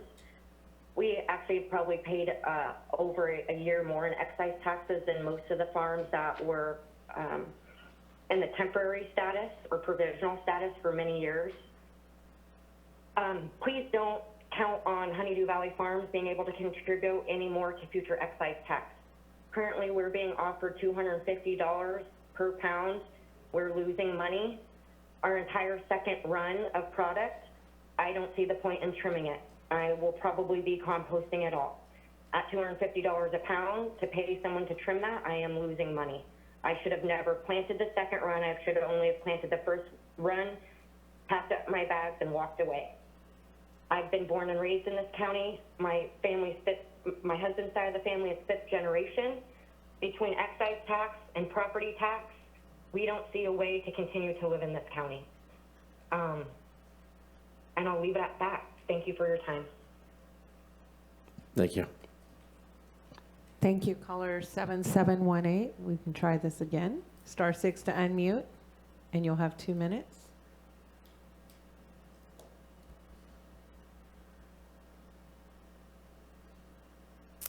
Okay, we'll go on to 0260, star 6 to unmute, and you will have 2 minutes.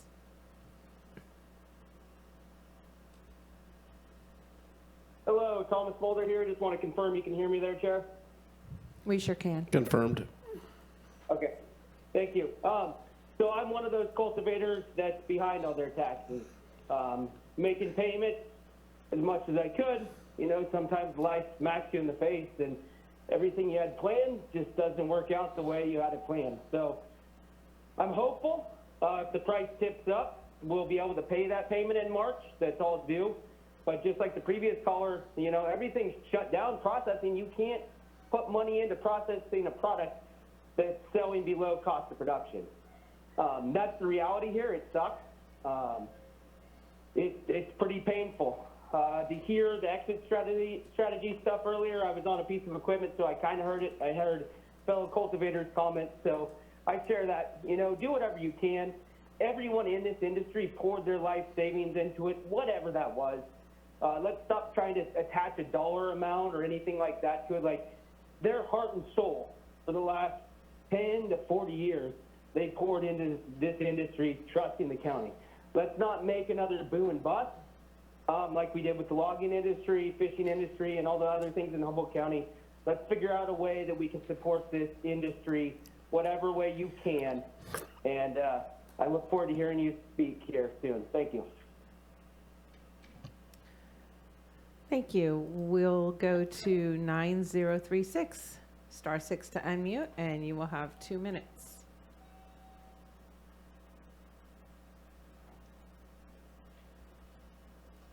Hi, my family moved to California in 2009 with the Green Rush, and we saw what happened when recreational got legalized and what happened to the industry after that. I'm still here with my kids. I'm not in the industry. I'm just watching. I'm watching what's happening to my neighbors. And it's a tragedy. We have one of the best reputations for cannabis in the world.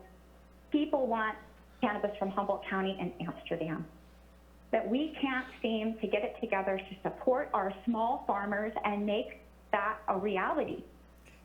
We should have our product all over the world. It should not be a problem for them to get what they need to get per pound. They are hobbled still by federal law, and they're hobbled by unjust taxes. We need this measure on hold now. I believe Steve Madrone is on the record as saying, we've killed the golden goose. Well, these people are still out there trying to lay those golden eggs, and they do not have a profit margin for you to tax right now. I am in firm agreement that you need to put this on hold and give people time to get back on their feet. Hopefully now that we've changed the federal schedule, things are going to get better, and we'll get back to the point where taxing locally again is possible. Thank you. Thank you. Thank you, and we'll try one more time. 7718, star 6 to unmute.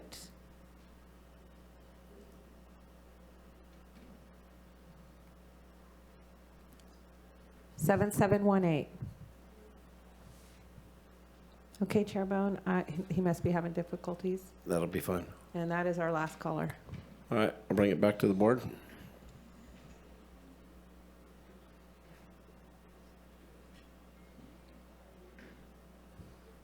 Supervisor Arroyo. Thank you. I think some people maybe misunderstood. I'm not interested in any kind of forcible effort to get people to surrender their permits. But, you know, I don't know about my peers, but I've certainly heard from a handful of folks who've reached out who would like to get out of the business and would like some kind of off-ramp. So that's, you know, the line of questioning that I was talking about. And that's what I heard up here, but, you know, certainly want to help people succeed in their business to the extent they can. And just looking at the variety of, just for some data points about who's around us, you know, we don't need to be in step with the counties around us or around the state, but it is interesting to see kind of where they're coming from. So there's probably more information than I was able to glean because frankly, some of the other counties have confusing web pages about this. But in Del Norte, you know, we have 6% retail, 3% on gross receipts from producers. In Trinity County, 2.5% of gross receipts.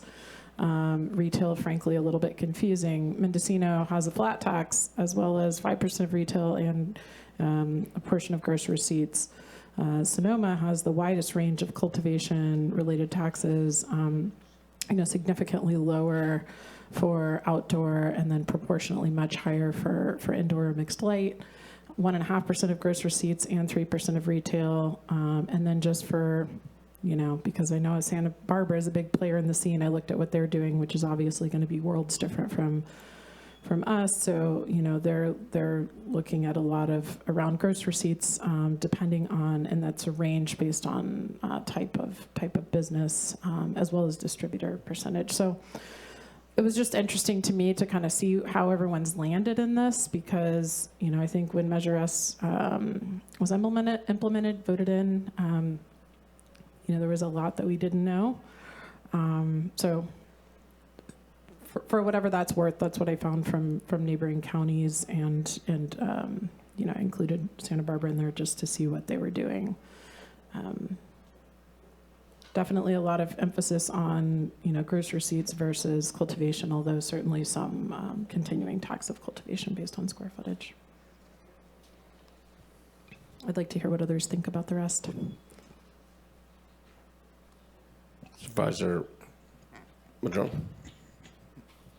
Thank you, Chair. Well, I do think we're going to need to come back and discuss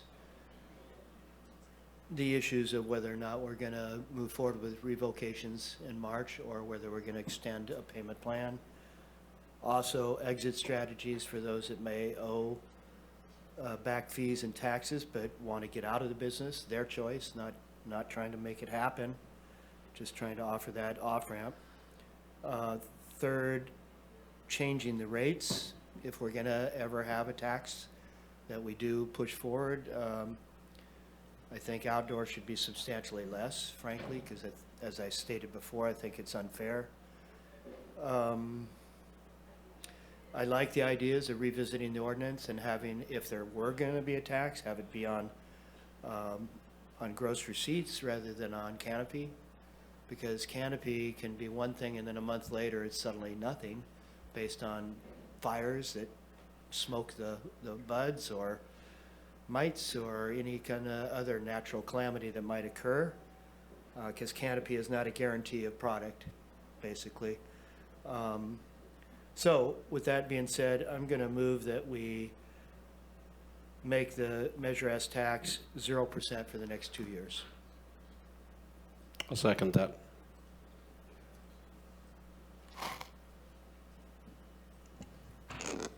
Let's see here. So I want to ask about the options around flat taxes, if that's possible. So do we have that option in this case, in those tiered amounts? Does, in the ordinance, the way that it's written, does it, could there be a flat tax based on like a range? So for instance, a flat tax of $100 or $200 or whatever it is for anything between 5 and 10,000 square feet, for instance, just in terms of, and would that have any sort of influence or impact on the management, I guess, or the administration of such a thing? And so I just want to ask that question.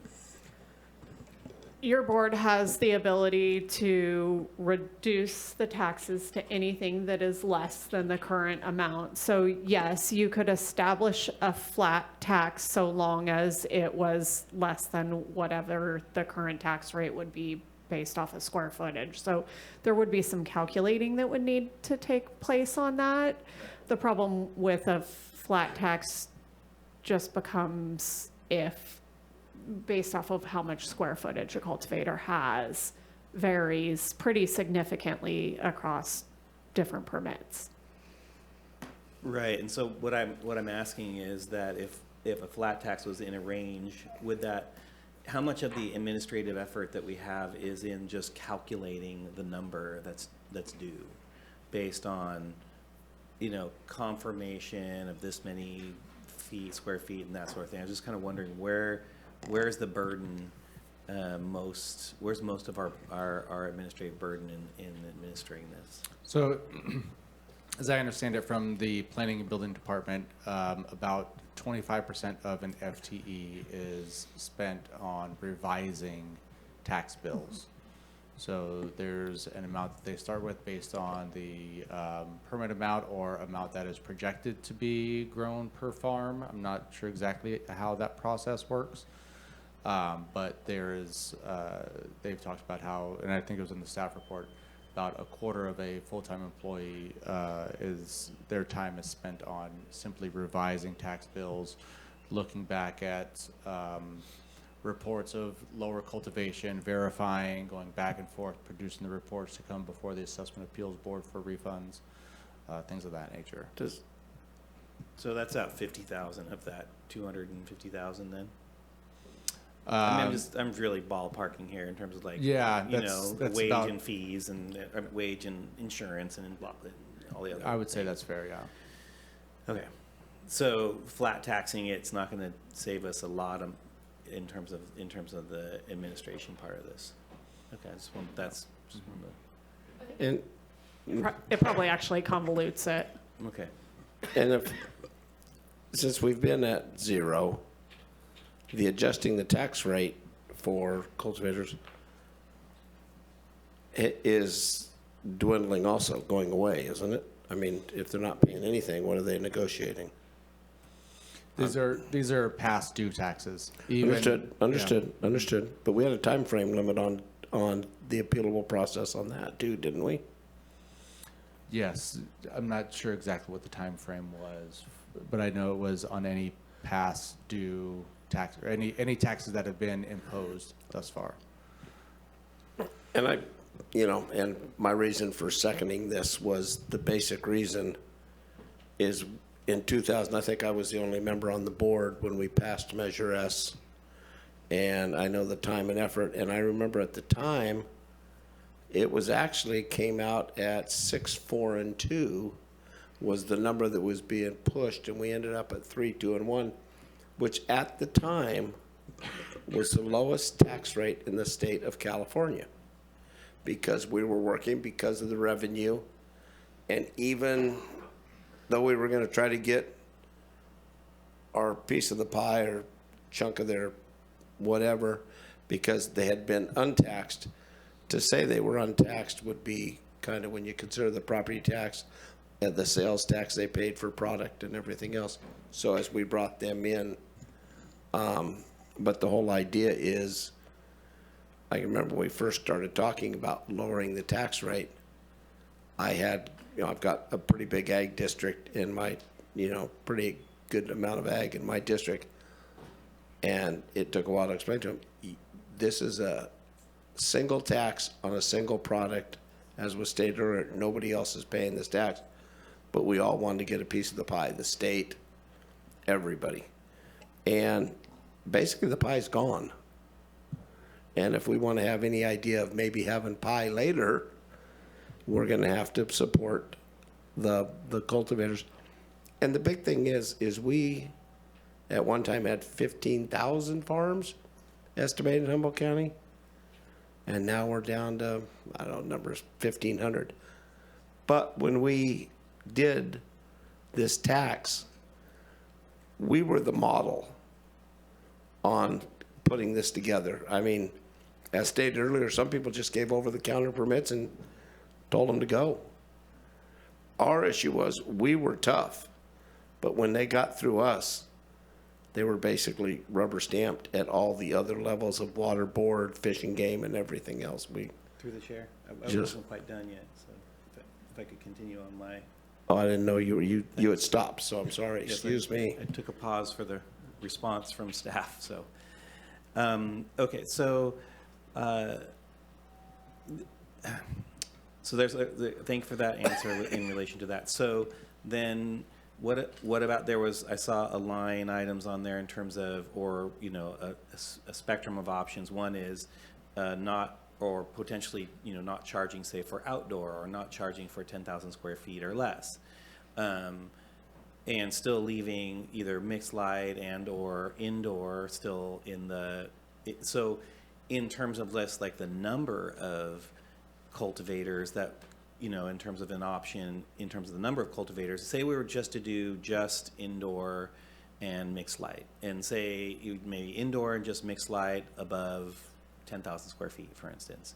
So would that lower that administrative cost for collection? And I just want to be clear about that. So I want to hear about that, the response. It would lower the number of cultivators that we were sending bills out to.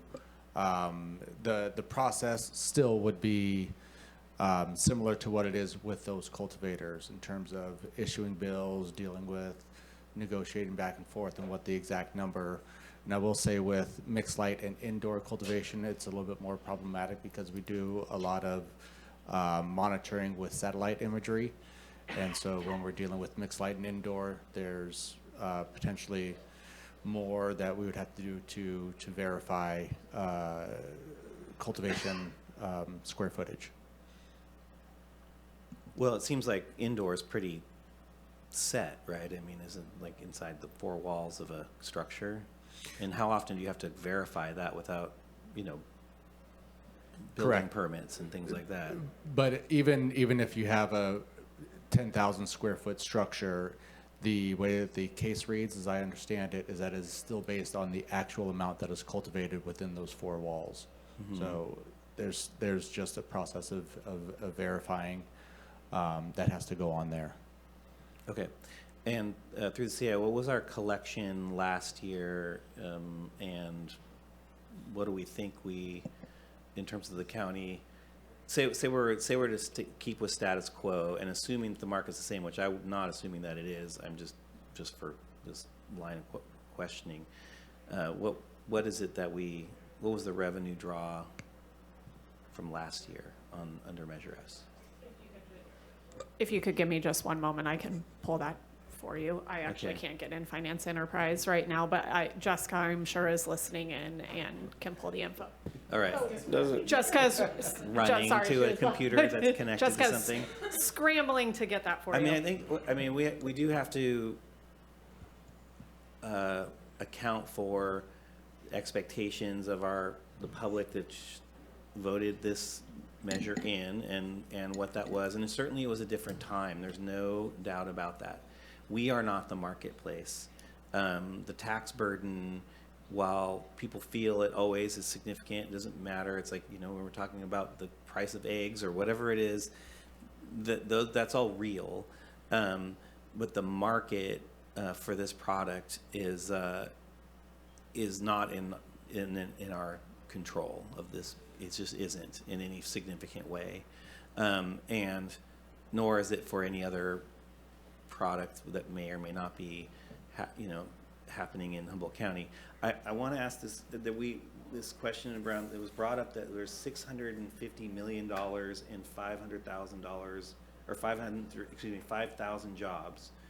At $669 million, I mean, if we're at about 1,000 permits or something like that, more or less, that would be $665,000 worth of tax, or not tax, but taxable revenue in the county per farm.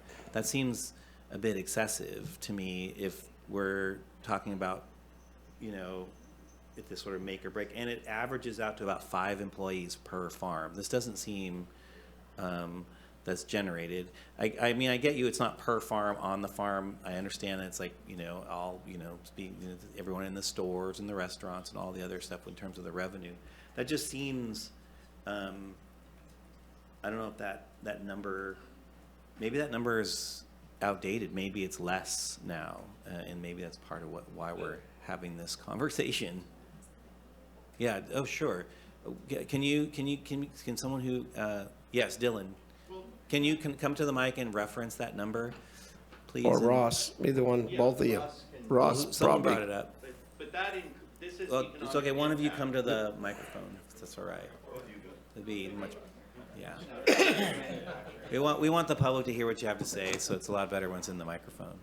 Yeah, so it's a 2022 study from Sonoma State, and it's inclusive of all economic activity, all cannabis, so not just cultivation, also distribution, retail, et cetera.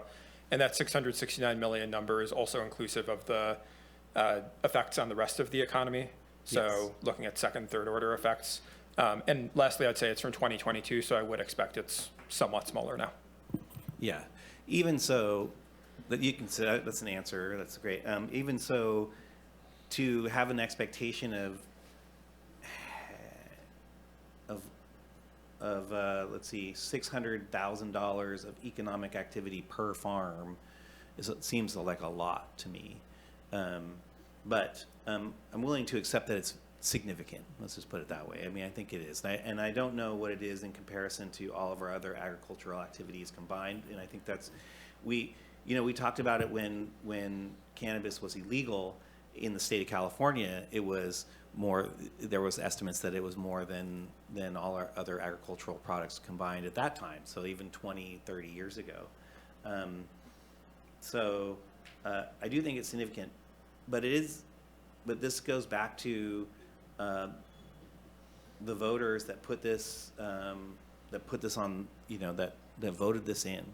I think there is some responsibility that we have in relation to that, and also that there are still impacts. I mean, we still hear it. It's like cannabis farmers are not the only constituency that I hear from and others hear from. They also hear from constituents who still have some concerns about various things, mostly around environmental issues, around roads, around those sorts of things. Some of those concerns I hear, I will say, I'm not aligned with necessarily, but I want to put out there that there is definitely the people are not just in one direction. And we heard from one side today, but there's definitely another perspective. And is there more information then? Thanks.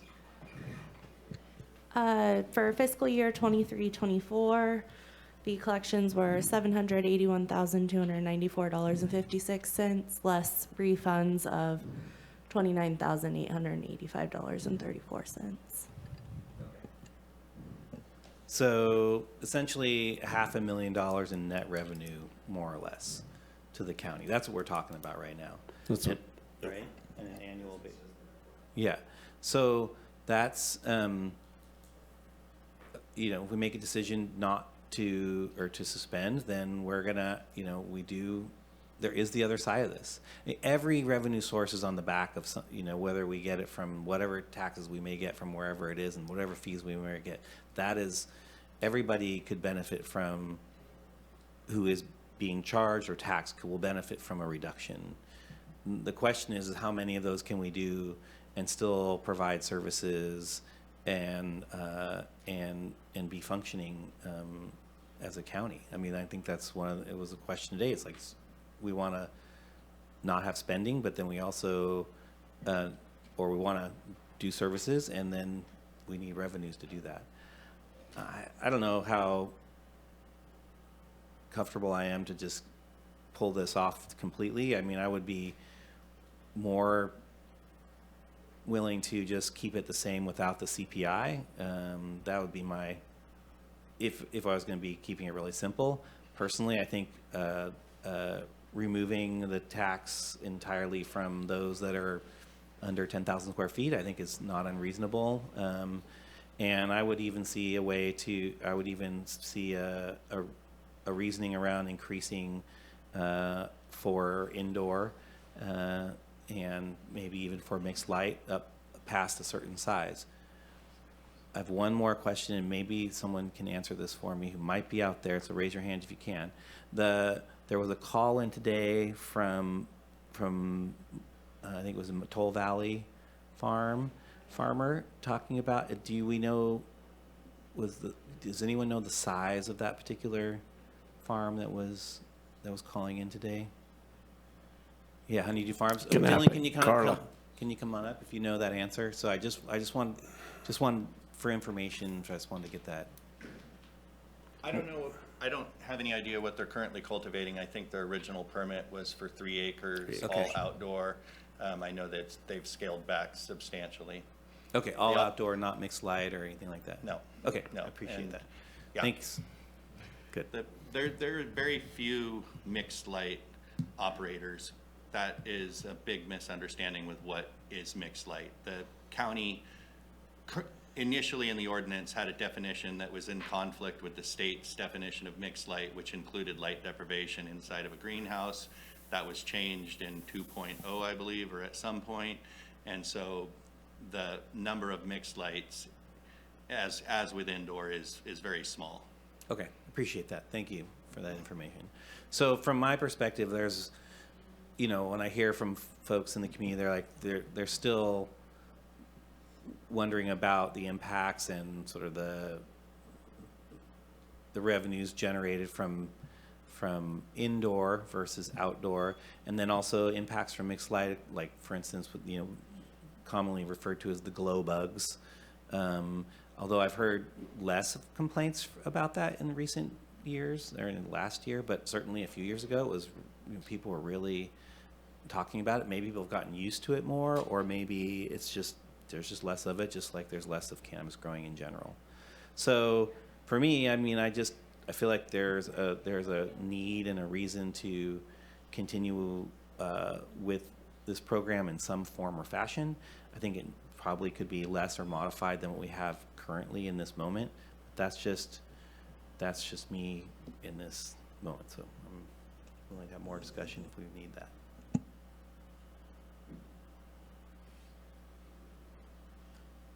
Are you done? I'm done for now. Okay, thank you. Supervisor Arroyo? I think I have some similar views. I'd be interested in, you know, a suspension for some period of time while we consider some other options. I know we've been kicking this each year down the road, and I think there's a lot of changing conditions in the marketplace, and there's a lot of reasons that we've done that. And I also agree that there is something to be said for the will of the voters in this and how that may have changed. And so I'd be interested in exploring what it looks like to put forward a replacement or a modification to the measure. You know, I also hear from folks who are had expectations from Measure S that weren't met as far as revenue or investments in their communities, and would very much like to see it continue as initially put forward. So there's something to balance there. I also, you know, I know that many other counties and communities have temporarily suspended some of their taxes, and I also recognize that we're, you know, we are a bit of an outlier, as I already mentioned, in the way that we do this, and I don't know how that behooves us to, you know, to balance our needs and our commitments to provide services with the needs of a community that is struggling and would like to see a reduction in tax. I mean, there's a lot to weigh there, obviously, which is how we end up in this conversation over and over again. So I'm feeling similarly that I hear the request from the community, and I hear the recommendation of my colleagues here to suspend for 2 years, and I would be a little more interested in entertaining a 1-year suspension and exploring a repeal and replace measure for the ballot related to, you know, potentially gross receipts and or retail, and that needs to be evaluated. That seems to be the most consistent thing that other communities are doing and continue to do, and that seems to be, I'm sure that it favors some producers and is more difficult for others, and I think all of that needs to be evaluated. And I appreciate what other counties are doing. Most of those other counties have come to, I have talked to about this and everything else, and they kind of wish they would have followed our model because it was the simpler model. It wasn't the suggested model, but it was simpler to advocate for. And I can remember saying this 16 years ago. We don't make our cultivators criminals by saying, I only process this much, I only process this much. You've got your square footage, there's no way around it. So that was the thinking in 2016.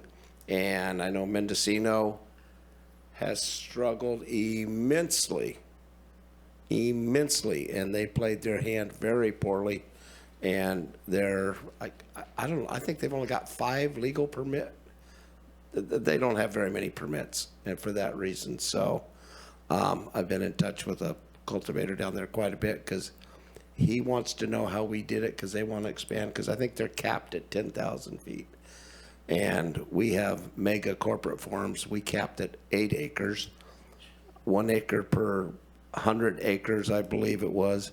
And now Lake County just approved 100 acres. San Bernardino has multiple 50-acre pluses. And they're all kind of making us look like a lot smaller than people want to make it up to be. And we keep talking about the will of the voters, and I think the will of the voters was kind of, I mean, I don't know if I can justify it completely, but the will of the voters, if they really didn't, I think the will of the voter kind of showed a lot in Measure A in supporting the legal cultivator. I think if you want to look at the big picture, so I will stick with the suspension for 2 years. My feelings, just and hope that the growers that are out here now, some have managed their monies real well. Some have had to cut back. Some are, they're repurposing a lot of their soils instead of replant. They're doing a lot of things that are better for the environment. And the whole idea behind Measure S was to make a little bit, but it was to get, it was an environmental issue. I mean, that was the number one lead off, I believe, on Measure S was environmental checks. So we can make sure that we weren't taking too much water. We weren't putting pesticides into the creeks. We were trying to abide by a lot of this. So you'd have to look it up, but I mean, if I can remember 8 years ago, but I think it has served the purpose. And like I said, we brought in over $60 million. So we benefited. And, and I know the 600 million is probably a lot now, but I mean, we've got what, 8-10 dispensaries in Eureka. I don't know what kind of, but they must all have 4 or 5 employees and they must be creating some sort of revenue. And then outside the incorporated area. And we still have a lot of what you would call the ancillary businesses have expanded to include hardware a little bit more and everything else. It just isn't soil and plant juice. So I think it has made them better businessmen, and it has allowed some of these people to get back into maybe being more stable and on their feet. So, and as was noted by one speaker, what we look at on the past, we're getting property tax on all the improvements. We're getting property tax. And like the one speaker said, I'm trying to find farms to lease or buy. And we're not getting any taxes off those properties, I'd imagine now. And I know it's been a concern that if we go after too many of these farms, we'll get all this property on our hands. I've heard that for years, and we aren't getting an abundance of that. So people are hanging on or selling or doing things like that. So I will still hope for the best for the local farmer. And when we say we want to help the small farmer, we have no big farmers in this county. I don't know how to tell you this. We have no big farmers. We have some farmers that are bigger than others, and I will always appreciate Mark Lovelace, because he told me one time the definition of a big farm, that's any farm bigger than mine. So with that being said, I would like to stay with the 0 for 2 years, and hopefully we're looking at a different position. And as far as taxing indoor pays a lot more anyway, because the big thing is they don't have that big advantage. And the reason you're not seeing the glow bugs at night and everything else, because diesel delivered to the farm is $5 a gallon for a lot of those glow bugs that weren't legal. And the ones that are legal, PG&E is almost, you cannot pay your PG&E and then turn around and sell it for $350 a pound. The profit margin is not there. So mixed light or DEP and outdoor is the predominant, because that is the less cost to the cost of doing business. So there's really no other reason for that. So, thanks. Chair Bohn, if I may. Yes, you may. Ask a clarifying question for the motion on the floor. Are you proposing to reverse your board's decision last year to assess a 10? Yes. Okay. I didn't make the motion. I seconded it. I'm sorry. I apologize. Well, we already set that in works a while ago, the 10% for this year. So the motion was specifically for the 2 years following that. But I'm not sure we have the support for that, so we'll see, I guess. And if not, we can craft a new motion. Well, through the motion maker, you are the motion maker. I mean, if you feel like that, it doesn't look like that's probably going to pass the way you got it, and you have an option, I guess you have, what do we call it? An amendment. There's lots of options, A friendly yeah. amendment that's out there that might get us there, and we can get along. So I just. The friendly amendment was for 1 year rather than 2? Was for 1 year with direction to staff to return with a proposal or some options for a suspend, or no, for repeal and replace. Yeah, so I'm going to just withdraw the motion. I think it's easier, and then I'm going to craft a new motion. So the motion's been withdrawn, and the new motion would be to have a 1-year suspension of Measure S tax. That would be for 2026, not 2025. So, and then to direct staff to return with options for repeal of Measure S and replace with other options, and to direct staff to return with options for extended payment schedules beyond March of next year, and an exit strategy for farms in debt looking to get out of the business. So it's basically a 1-year suspension and directing staff to come back with 2 items. And for Nikki, in that motion, if you could just clarify that that is a suspension of cultivation year 2025 to be billed in 2026. Correct. It gets very confusing. It does. I appreciate that. Thank you. It does. So that would be the new motion. Does that meet your, I'm going to second that motion then, just to keep it. And I would rather see it happen for this year, because the financial problems are taking place right now. So if you guys can hang on for another year, at the end of the rope, there's light at the end of the tunnel. Whereas the fact is, we could give them the light right now and suspend it immediately and overturn our decision from here. We have that availability. So I know I'm going to catch hell from staff because we need every penny. But if we lose another 25% of our growers, we're going to be in a, and it doesn't seem like much. It doesn't seem like much, but it's more of a vote of confidence in thinking they're going to pull it through and create this back to being a viable industry. But rather, we're going to say, we're going to kick it down the road a year and see if you're viable then. I think they could use it now, so. Through the chair, I'd like to see what the other 2 board members feel about that suggestion. To have the suspension applied to the 2024 growing year, 2025 tax year that is currently in place, applying the 1-year suspension to that rather than out in the future. Are you talking about a retroactive suspension? So to speak, because it hasn't been billed yet. They won't be billed till May.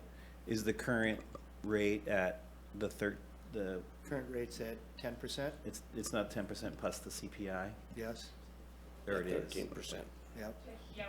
The CPI is added on annually, and then the 10% is whatever that cumulative total was. so the current, I'll just start at like the 13, basically, percent. That's what the current is. It's not the next year, but the current. For the 2024 cultivation Yes. year Yes. is at 10% Oh, is it 10? of the total amount, including the year's CPI additions. Which equates to $1.20 per square foot currently. Correct. And just for the reason why we do this at this time is because the cultivators have indicated a desire from your board to know what their taxes will look like prior to the cultivation year. So what is currently being proposed means that they may not know for the 2025 year what their tax rate is if you don't establish that now. It was also crafted, I made the motion back when I first took my office here. It was also crafted to have people pay the tax after they had grown, rather than paying the tax before they had even grown it, before they'd even produced a crop. So that was very unfair, it seemed like, and so you're right, there were two reasons why that got crafted that way. I mean, if it were me, I'd like to see the motion for 2 years, you know, but I got pushed back on that. I don't think there was 3 votes there for that. So adapting that to eliminating retroactively the 2024 growing season 2025 tax, which is at 10%, eliminating that and perhaps a second year on top of that. That would give a 2-year buffer for this industry to further stabilize. I mean, I think we may see things at the federal level. Who knows where that's going to go at this point? I certainly don't. But the industry continues to evolve.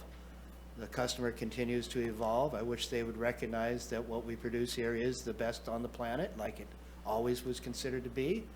But for whatever reasons, indoor has taken that market over. I hope that's not the case long term. I hope our local craft farmers can regain that place in the marketplace. But we're not here today. As you said, we're not the marketplace. We're not going to get that done. So if there's 3 votes for 2 years, that's the motion I'd make. But if we're only going to get 3 votes for the 1 year suspension, then that's the best we can do at this time. Most importantly is directing staff to come back to look at some of these longer term issues of where we're going with all this. And I think that's going to be a really good discussion amongst our community and our board. Okay. So I have a question for staff on this. We have a standing motion, and the question I have is on the CPI part of this.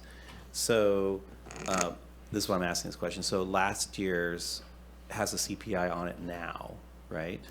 So we could we could take the CPI off of that and just be standing the 10%, just bring it back to 10.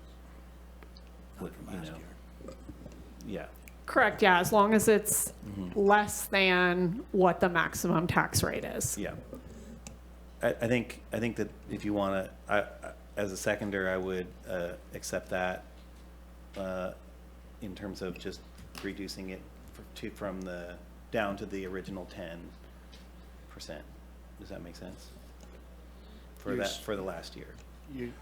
When you say the last year, you mean 2024 growing season? Yeah. 2025 tax? Yeah. Because the 2 years before that, we suspended it to 0. Yeah. Okay. Does it make sense to staff? I'm Okay. not willing to amend it to still have a tax in the coming year. Because even at 10%, that's a tax.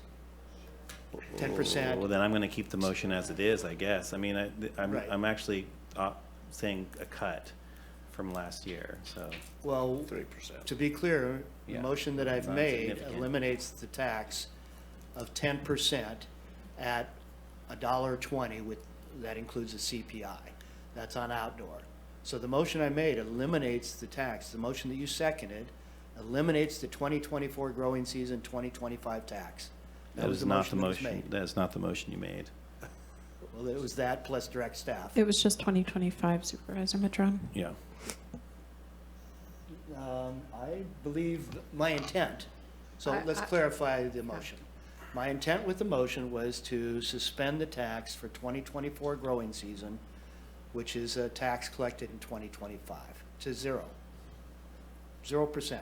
Doesn't matter what the rate is, it's 0% tax. That was the motion that was made. My first motion was to suspend the tax 2 years out, the 2025 growing season, the 2026 growing season, and the taxes associated with that, but that the 2024 growing season, 2025 tax would stay in place. That was the first motion. But that wasn't going to get 3 votes. So I amended that, or actually created a new motion to suspend the 2024 growing season 2025 tax. I thought I was pretty clear about that. I don't know.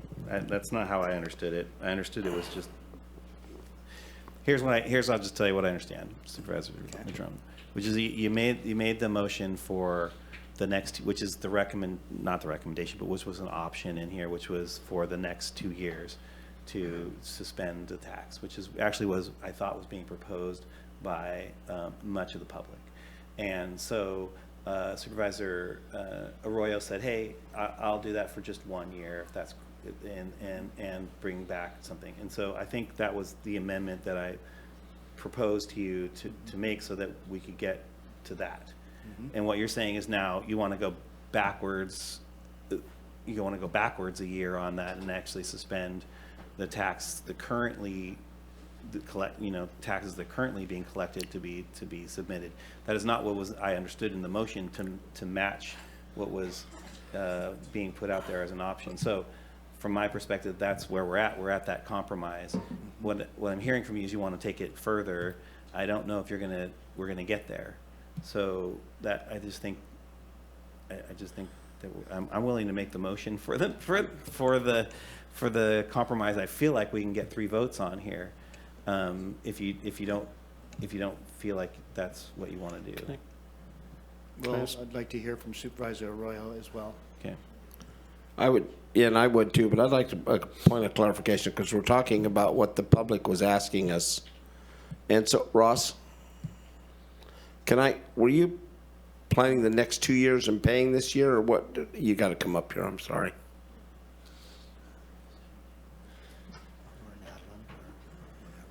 Or Natalie. So our initial request to you all is that this 2024 growing season, that we understood that was a decision that was made last year in October, and we had accepted that. Would we like to not pay that at all? Twinkle fingers, yes. If it is reducing the CPI, we're talking about 3 cents a square foot. Any savings is better than no savings, but it's 10 cents versus 13 cents on outdoor. But our request was for the 2025 and 2026 cultivation seasons, which are then billed subsequently out. Right. But Steve, we appreciate the motion. I mean, if we could get relief now and out, understand. Okay. Thanks. And so, Supervisor Wilson, were you saying drop the CPI for what's currently due, and then we'll have a suspension deciding on 1 year or 2 year? On 1 year, with coming back with an option to review. Sorry, I'm talking without this microphone. I apologize. So so basically, what I understood the motion to be, which was moving forward a 1 year suspension with coming back with those recommendations to staff to look at a repeal and replace, and also what we would be doing moving forward from there. But in the retrospective, taking the CPI off of the existing, I think that's what I'm talking about doing. So it's more than what I think people were expecting walking in the door to be. No, I think they were looking at 2 years, the next 2 years. I get that. So they're going to give up. But a 30% reduction in the current bill is a pretty good deal. I think it's pretty good. It's not 30%. It's not 30%. It's 3 cents out of 10. That's Okay. 30% out of 13. So maybe 25%. I don't know. I'll take that. I mean, it's. I understand, but we can talk about it. I just have to say, we talk about it like these are big numbers, but then we talk about it like they're 10 cents and 3 cents. They're either big numbers or they're little numbers, right? And so I want to when we want them to be big, they're big. When we want them to be small, they're small. I think that's I think it's a pretty reasonable compromise. And we'll take heat for either, in both directions, either way. I'm just gonna Yeah, say, so for real. Through the chair. Supervisor Madrone. Thank you.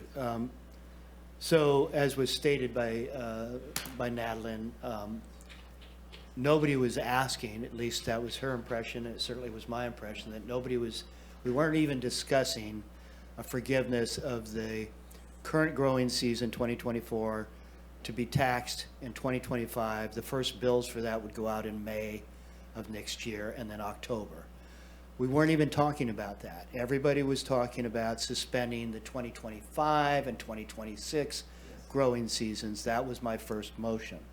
It didn't seem like that was going to get full support, so I amended that to 1 year. That also got pushed back, and that's fine, in relationship to wanting whatever this motion is to apply to the current growing year that would be taxed in 2025, and making that suspended, or not suspended, but dropping it from 13 cents on the dollar to 10 cents on the dollar by eliminating the CPI. And that would be applied to the 2025 tax bill.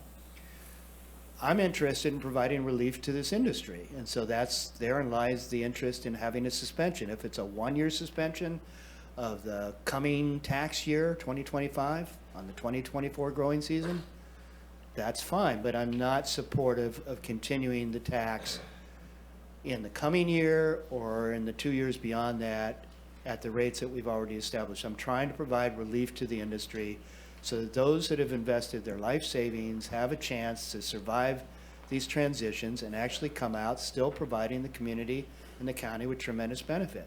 So I'm trying to provide that. That's a suspension of at least 1 year or 2 years versus dropping at 3 cents.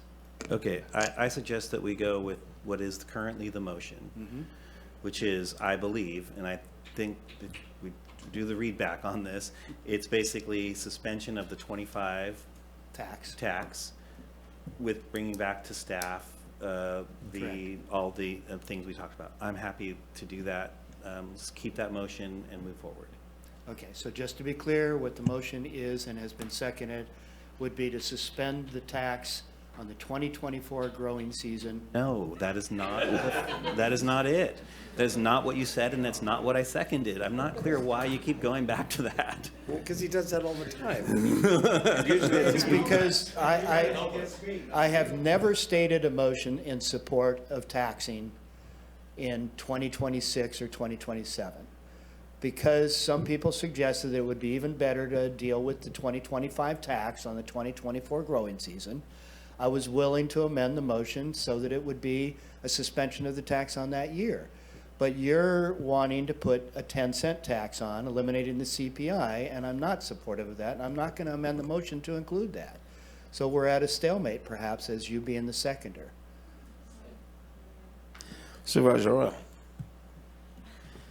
I do feel that I've been made to be the bad guy here, but that's okay. I also didn't come here thinking that we were going to relitigate a decision we had already made. That was not my expectation. However, I think this idea of reducing the CPI, while it's very small, is a nice gesture of support. Now I feel that, we're talking about something that I didn't think was on the table when we came here. I thought we were talking about the cultivation year 2025 and beyond, and that we had already made the decision about this year. So I thought the motion and the way I initially heard it was that it applied to the 2025 cultivation year. And I'm not saying that I am fully fledged in support of re-implementing a tax in the 2026 cultivation year, but I do feel that since we've pushed this, we've done different iterations over the last several years, that it's time to take it to the voters to ask how would you like to, and maybe it's just asking people to repeal it entirely. Maybe it's a repeal and replace. I don't know, because we need more evaluation of what that would look like. That said, I like your suggestion, Supervisor Wilson, and the motion. I think that's a nice suggestion to have made and a way to maybe move us forward. And I agree, it's a nice gesture, but I'm going to be really blunt here. It kind of gives a motion of CYA, but I don't think the cultivators who we're trying to support in this tough time aren't looking for nice gestures. They're looking for honest to God help right now. And if we reduce this rate, I came in here knowing that everything was on the table, because that's kind of how it reads. We change rules all the time up here. I mean, all the time. I've seen plenty changed. So I was going to support just a tax reduction. Maybe I went a step farther than the growers, decided they want and everything else. And I really appreciate the fact they didn't lobby me very much. I had to call them. But I'm just saying, it looks like, well, if I give them this, but I do this, I can tell everybody, well, I still got some money out of them. Problem is right now they're having an issue. So why don't we wait a year and see who's still around in a year and give them a break? And I think the CPI was a great idea. I was actually going to say, why don't we keep the CPI and drop the 10%? So that's what I wrote down here. But I mean, we're looking, I actually thought this would come in as a 3-1 because I serve at the pleasure of the majority, but it's kind of interesting watching this go on. So I'm still in full agreement with Supervisor Madrone. So imagine that. Right, how often does that happen? So regardless of what we do with the 2024 growing season, 2025 tax, we have an obligation to set the tax for the 2025 growing season and its 2026 tax. That was the primary purpose of this agenda item. Yes, there's other things listed here that we could consider and talk about, but that was one of the primary objectives so that people can plan their business operations knowing what they're going into for next year. And so we have both those things at play here. And if I understood you correctly, Supervisor Wilson, you were suggesting dropping the 2025 tax on the 2024 growing season to 10 cents on the dollar for outdoor rather than 13. And if we supported that, because what I'm hearing, at least from Natalie representing the Growers Alliance, is that they didn't come in here thinking to re-legislate that particular decision. And so 3 cents, they're grateful for that, is what I'm hearing. But I still want to make sure that we're acting on the 2025 growing season, 2026 tax. So what I would suggest, I'm withdrawing my motion once again. I'm going to make a new motion, and that new motion is for the 2024 growing season, 2025 tax, that we drop it to the original rates of $1, $2, and $3, or 10, 20, and 30 cents per dollar for that season. But then we suspend the tax for the 2025 growing season, 2026 tax to zero. So it's That's a right, with two-piece. all the other. And the last part is all the other direction to staff to come back, so we can really take a look at Measure S and blah, blah, blah, right? So, and I can share my notes with you, Nikki, if you need them on those understand where direction we're to at? staff pieces, because they were a little bit long. But does that seem clear? That's where we were about 20 minutes ago, yeah. Okay, sounds great. Well, that would be the motion then. Okay, are we ready? Not yet. Okay. I I haven't heard a motion in a second, so we're ready for made a nothing. motion. I haven't heard a second. I didn't know that was I'm seconding the motion, so we have to Okay. do that. So the idea of extending that for 2 years after this is, I guess, how do you two, they're going to say no and you don't want, 2 years of relief. We drop the current year that's going to come up. getting a little relief and 1 year relief. I mean, But it wasn't even an anticipation on anybody's part. And I- 3 cents is a good one. I want to speak to the budgeting part about this. It's not just our budgeting that's also based on those projections and those it's also what we had people walking in the room saying that they have also had an expectation around, even though it's everyone wants a break. Everyone, I get that. There's nothing wrong about that. That's real. but there was an understanding of the existing decision process and planning for that. I mean, just as we're getting critiqued for not planning for the drop in the cannabis market and the impact on our revenues for Measure S, likewise, everybody else is in that same boat. So I think we're making these adjustments as best we can. So there you go.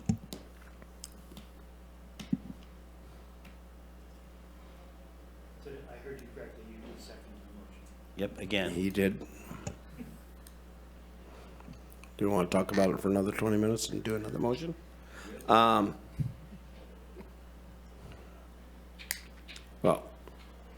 I expected it was going to be 3-1, and Nikki? Thank you, Chair Bohn.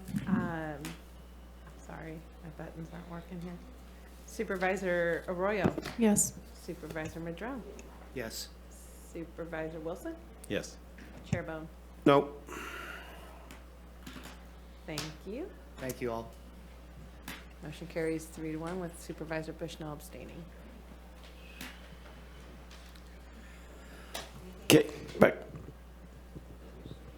Point of order, Chair. We will be going back into closed session to wrap up, and then we will return approximately around 2 o'clock for the time set with Jim Wood. Good.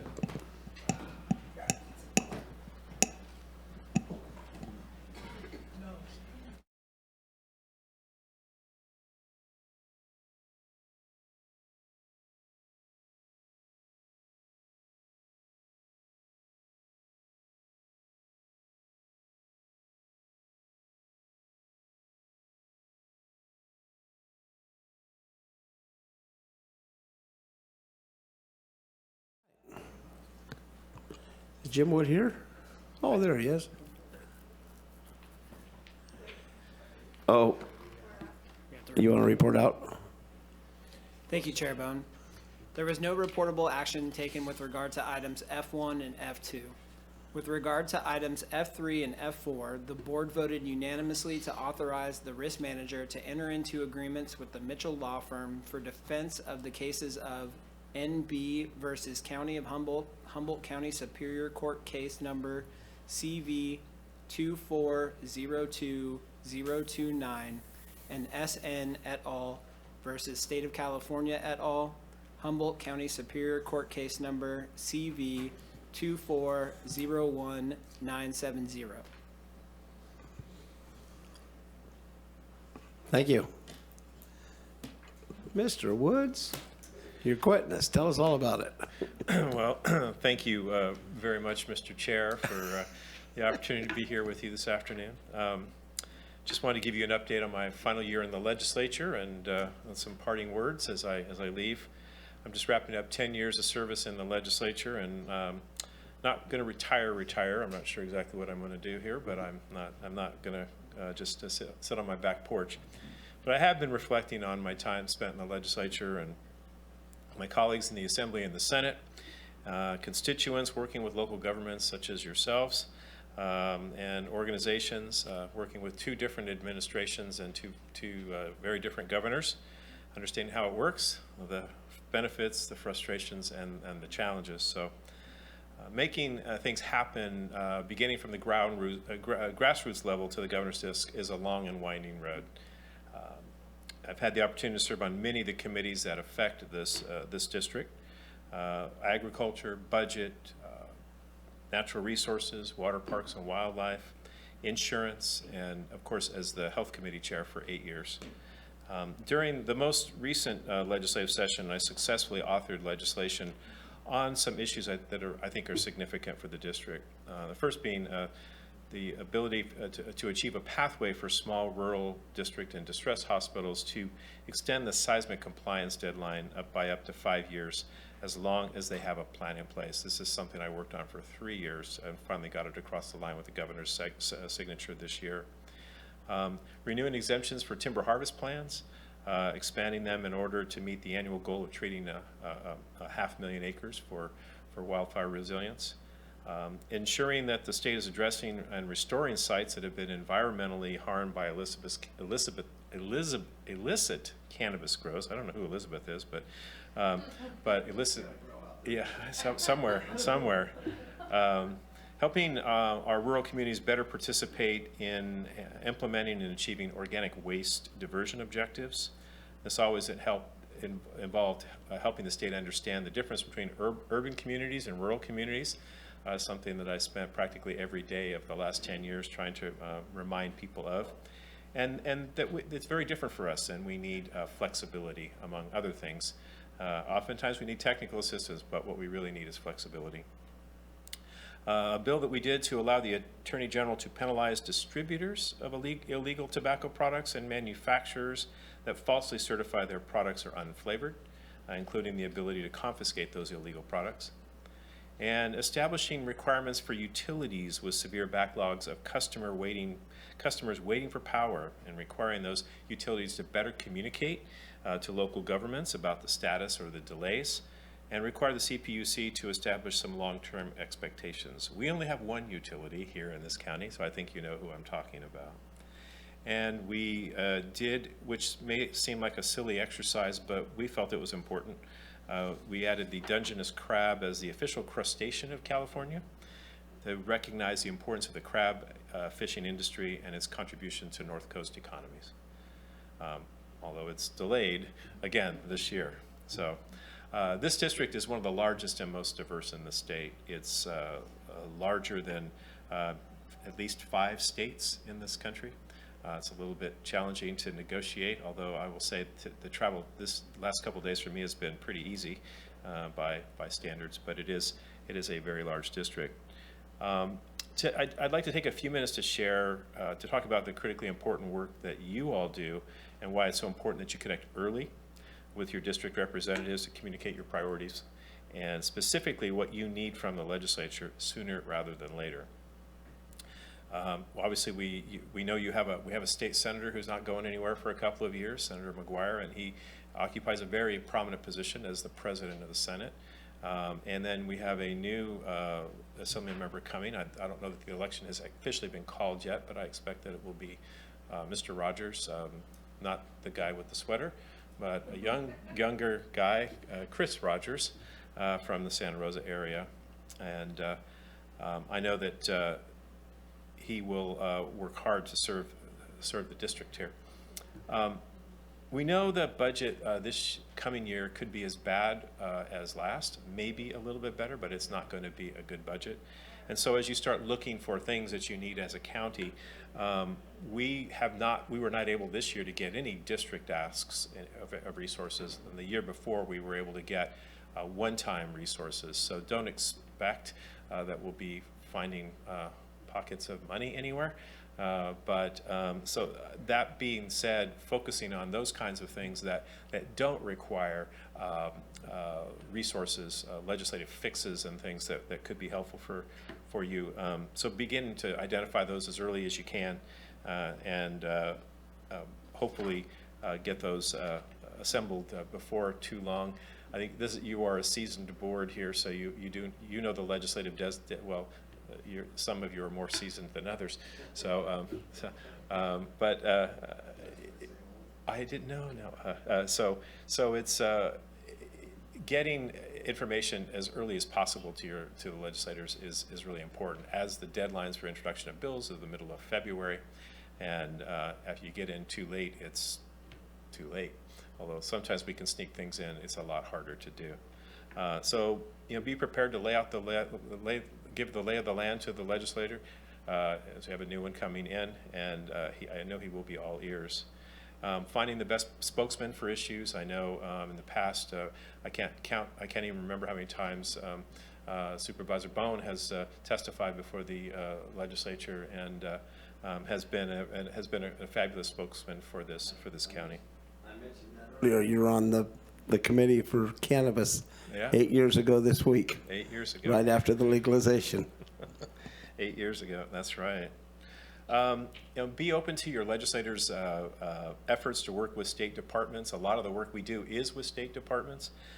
Trust me, at times we don't like them any more than you do, but we're we can and do have an opportunity to influence what happens at the state departments because of the relationships we have and the access we have to agency heads. So just remember, not every problem requires a legislative solution. There's often other ways to solve that. In my experience, the perfect bill hardly ever makes it through. I've never seen a perfect bill in the legislature. If it was perfect, it would probably get vetoed because it was too good. But just recognize that it is challenging sometimes to make progress.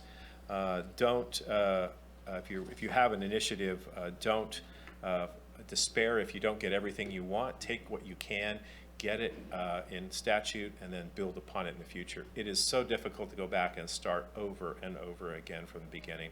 And trust me, legislators get tired of seeing the same thing repeated. So grab what you can, build upon it for the future. And use the press. I know you know how to use the press, but we have access to the press as well. Sometimes they don't like what we're doing, but my experience has been that the press have been good partners to be able to get our point out and at least get the information out there for the public. And my hope is that work will continue in some of the following areas. Obviously, we don't have in Humboldt County some of the challenges we've had with drought, although when I first came into office, then Governor Brown was asking for water curtailments in areas where that didn't really need to happen. And so that relationship with the legislature and being able to engage the administration to have them actually make a course correction was helpful for Humboldt County, and those are the kinds of things that we can do. Obviously, broadband access is a problem. Fortunately, Connie, we still got Connie at Cal Poly Humboldt, but I will tell you that through the middle mile network that we've been working on, this assembly district, will get more miles of the middle mile network than any in the state, and that's no accident. Senator McGuire and I have been working on this for the entire time we've been in the legislature, and it also goes to mention that this is the most underserved district in the state, so it's really important that we do that. It's not going as fast as we would like, but it is happening, and I am pleased with the progress in general. As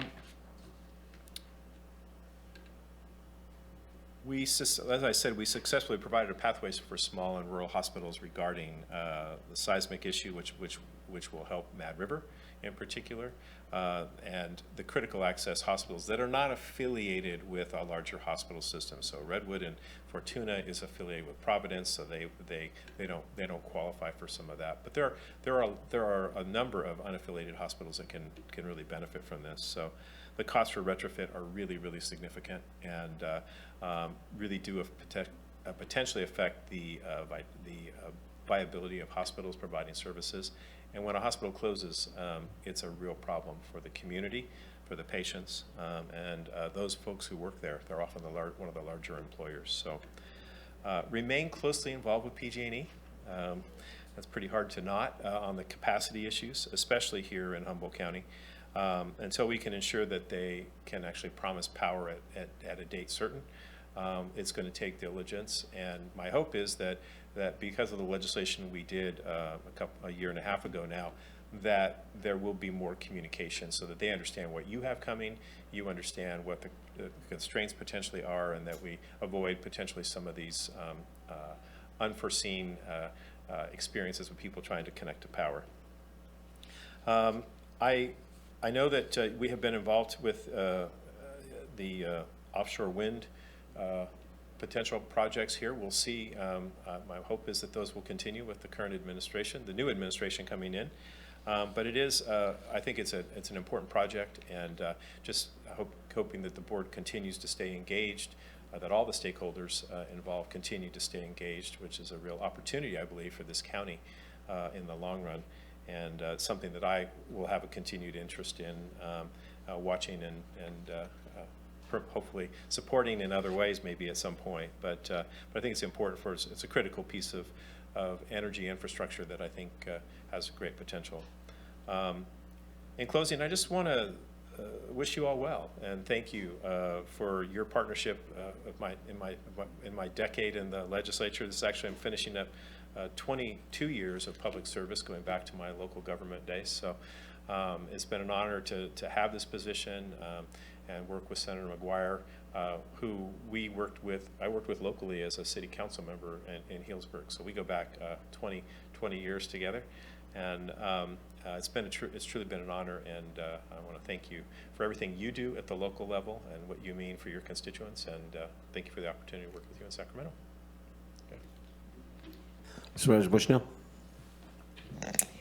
Thank you. Besides Natalie, I'm the next newest, and I appreciated our meeting when I first got elected and the information that you brought me. I also appreciate when I called you about PG&E, how reactive you and Senator McGuire were. And I just really wish you well in the future, and I'll miss working with you. I didn't have that much time to work with you, but found that when I needed you, you were there for me and for this county. And so I really do appreciate all your hard work. And I hope that, I anticipate in the future that we'll be seeing you in a different capacity. And, but take some time and get some rest. Appreciate that. Thank you. Thank you. Supervisor Madrone, and then Arroyo. Thank you, Chair. Well, thank you, Assemblyman, for all your hard work. It has been a great relationship, and 10 years go by pretty quick, really, in hindsight. And I appreciate that legislation for Mad River in particular. There was 3 bills. That one got through. The other 2, I believe you also helped try to push through. They got through, but then the governor didn't sign them. And sure would have been nice for that for the ARU, but I know that wasn't, you did everything you could to work with that. A couple of quick items on the timber tax. There's been a lot of talk about whether or not the county should be getting more of the timber yield tax. You're familiar with those discussions, I'm sure. It's something I think as a county we very much like to see that kind of change, because it comes from the county. We should be getting our fair share there. But also with all the CAL FIRE exemptions now, a lot more landowners, because of the fire history and everything else, are getting involved in limbing and thinning projects all around their homes, their neighborhoods, et cetera. So there's like an explosion of licensed timber operators now, or LTOs. I'm now an LTO. And as you know, Supervisor Bushnell, her family's been involved in logging for a long time on their ranch and stuff. But one of the ways that the state could save some money is changing the reporting requirements. Right now you have to report quarterly, even if you only have a timber sale once every 10 years. So you have to report quarterly when you do a timber sale. And for a Christmas tree farmer, they're only harvesting once a year. So it's annual for them. And I think it would save the state a lot of money and a lot of hassle for the LTOs that are just small landowner LTOs doing their own properties that only harvest once every 10 years or more, to go to an annual reporting rather than quarterly, because everybody's submitting these quarterly reports for 0, 0, 0, 0. And the state staff are doing a lot of work there as well as the landowners. So it's just a suggestion. I'm going to be bringing that to our local forestry advisory committee to see if they would also support that with a letter to yourself and Chris Rogers, as well as Senator McGuire. So that's a quick note there. One of the other ones we've talked a lot about, Supervisor Bushnell, myself, and others, about the fact that we have water supply issues in California. We go through drought and we go through flood. And if you put in certain types of water storage facilities, it's taxed as a property improvement, which is a disincentive. And so one way we hope would be some legislation. I know you're on your way out, and there's not much you're going to do in the next two months for these How things. about 2 weeks? 2 weeks, yeah. So really, I'm already talking. We're talking with Chris Rogers on these things and such. But that would be a wonderful thing to see property tax waivers for those water storage type things. So just a quick items, but again, thank you for all your hard work. Really appreciate it. Thank you, Supervisor Madrone. And actually, those are really good examples of things that I would be, if I were in office, yes. We'd be talking about how we introduce, or who we actually have to go to. Is that something that can be done at a regulatory level, right, or does it require legislation? As far as the reporting, probably my experience is that you'd probably have to spell it out legislatively. Yeah. Sadly, doesn't you would think that common sense would prevail, but there must be something in statute that requires it to go quarterly. Yeah. And it is a waste. As we start looking at that. So appreciate that, and I really do encourage you to push push Chris, a soon-to-be Assembly member Rogers, to look at that. Absolutely, yeah. It comes from a 1976 bill. Yeah, those are So fresh it's kind of ones. ancient, yeah. Yeah. Well, it is, but it could be annual. Anyway, Yeah. Thank you. Yeah, appreciate it. Thank you. Royal. Thank you. Well, I also want to express my gratitude. One of the things that stands out to me is your personal qualities of calm, of steadfastness, of friendliness, and just being approachable and someone that's easy to reach out to and talk with. I think that goes a long way to serving in a, what's often a contentious position. And I appreciate your work on the healthcare committee, and I know that you got a lot of public pressure around that, and I appreciate that you spoke to how your votes represented your values on those issues. And I also, one thing I'll always reflect on is the way that you stepped up during the fires and used your unique skill set to help in a really tough time. I'm sure that could not have been easy. And it was an honor to be your guest at the Assembly a few years back when I was Woman of the Year. City Council member. Yes, thank you very much for inviting me and for for letting me participate in that way. That was really informative because I had never sat through the Assembly. Even though it wasn't like a full session, it was still really cool to be there. So thank you for your service to the North Coast and for always really keeping Humboldt in your mind. I know that it's also kind of hard for us when we feel like it's hard to have a representative from this neck of the woods, just population-wise, and I think you've showed up for us and been present. So thank you. Appreciate it. Thanks. Well, I still have I got a picture of what he looked like 11 and a half years ago because I still got the original business card he gave me 11 and a half years ago. He says, "Hey, I'm Jim Wood. You know what I'm going to do?" Not a clue. Anyway, I think I was honored in 2018 to present Jim with the Rural Leadership Award from RCRC, which was unanimously chosen because of the things he stepped up for. He's been a friend. I endorsed him when he first ran, and I was proud of that. And I have to thank Gary Ranierson a little bit for it because you guys were coming from some party, and he gave you a ride back to Cloverdale or something like that. And he says, "He's a pretty nice guy, Rex. You're gonna like this guy." So I mean, I think you've done what you said you were gonna do, and you've done a little bit more. But I think the idea where, like during the fires, you had to step up and go back into your dentistry as a coroner advocate and do those things, which were completely, something different for you. And I know we met in Tahoe one time. We had, I think, RCRC meeting over there, and you were at the coroner's meeting, and I remember I sent back the clerks a picture of you and I and the big banner that said coroner's annual meeting. It says, "You booked me to the wrong place." But I think the idea of what you've done and the people you've served and the respect you got both in Sacramento and from us, obviously, and myself especially, that you've always been easy as hell to get a hold of. You always return phone calls and texts, and I appreciated that. So you will be missed. I kind of wish we would advertise this more because I think there's a lot of agencies and a lot of people in this county that appreciate everything you've done for them, both on 8 years on the health care. Anyway, it's been fun. I took Jim to a house and took him to the fair when he was running. I says, "Come on, we'll go to I'll introduce you to a whole bunch." And we met a whole bunch of people. And then we were going to a guy's ranch. And I said, "Whatever you do, if he tells you he wants to fix dinner, say no. Say no." And it was him and Paul. And so we got about a half hour in. I said, "Well, we got to get going." He said, "Why don't you stay for dinner?" Jim says, "Yeah, we can do that." 2 hours later, we're driving down the road, and I said, "I told you not to say." But he was as very. The guy still talks about the time the assemblyman had dinner out at his ranch. So, I mean, yeah. Well, the guy votes in L.A. That's the only problem.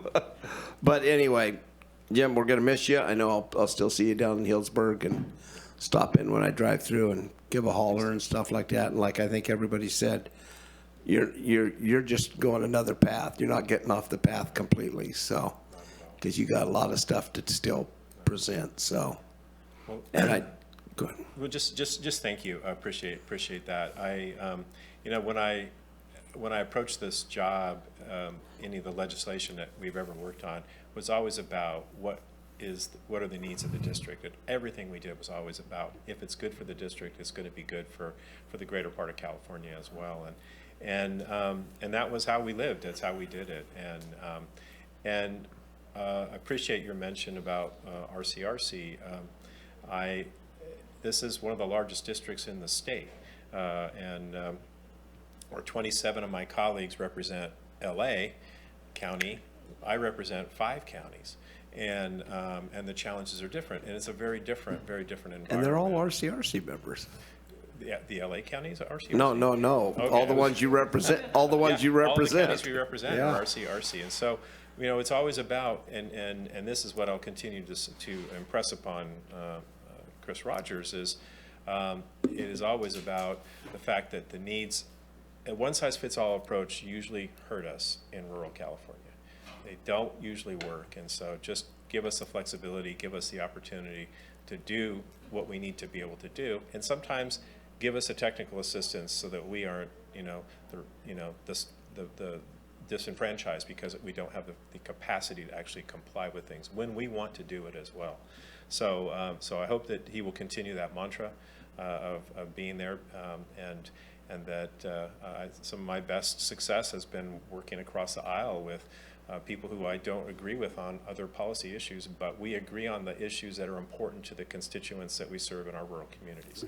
And we need to continue to do that, and we actually need to do more of that. So. And you have worked with 3 of our CAOs, but I would love to give our current, if she has anything to say about, because I know they bothered your office quite a bit. Yeah, I mirror all of the board's sentiments, and I was very appreciative when I first was appointed to this role. You were actually the very first person to reach out to me, and I was a little starstruck when that occurred, and I was like, oh, it's very nice to have somebody in the legislature reach out and welcome me and make that connection readily known and early in my tenure in this role. And I suspect we're going to see much more of you, and we definitely look forward to it. And ditto to everything else that the board had said, and we wish you well. Great, thank you.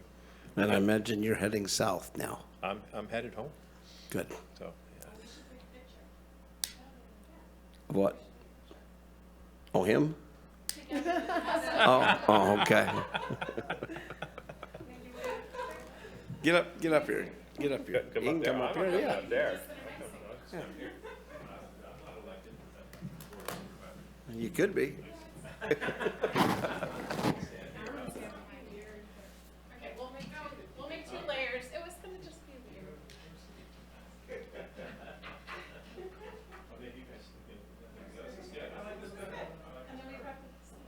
Yeah, that's perfect. Okay, 1, 2, 3. Okay, I took a few.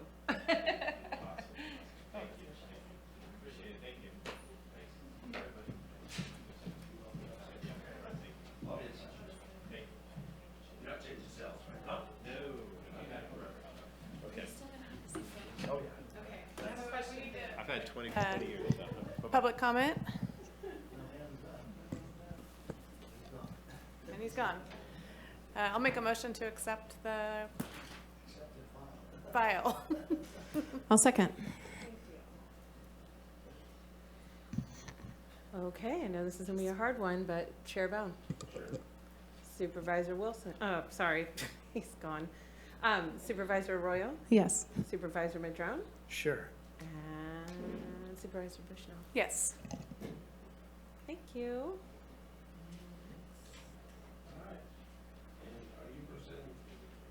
You going to present this now, madam? Juan is online. Oh, he is? All right. He's been coming to our meetings, but now when he has something, he doesn't come. Come on, Juan.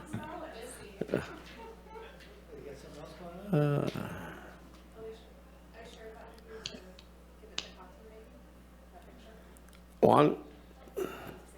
Hello. Yeah, I didn't realize it was an option for Alicia to present this. I would have stayed back counting if that was the case.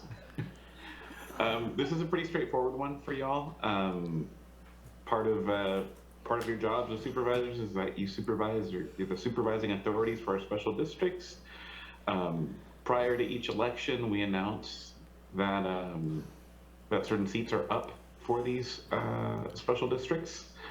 And when it becomes the case that we have fewer people running than there are seats available, you'll get to appoint these folks in lieu of an election.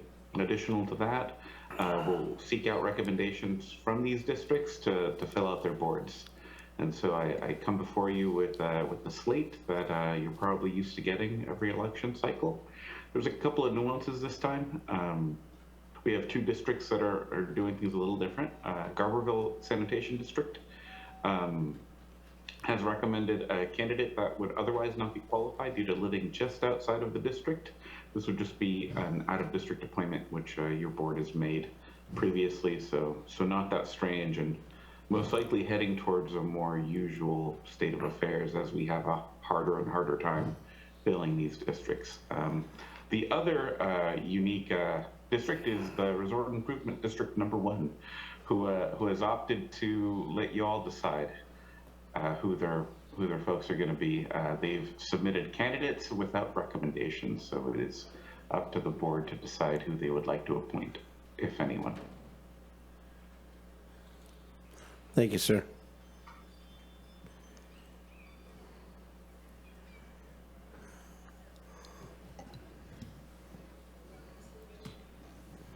Please.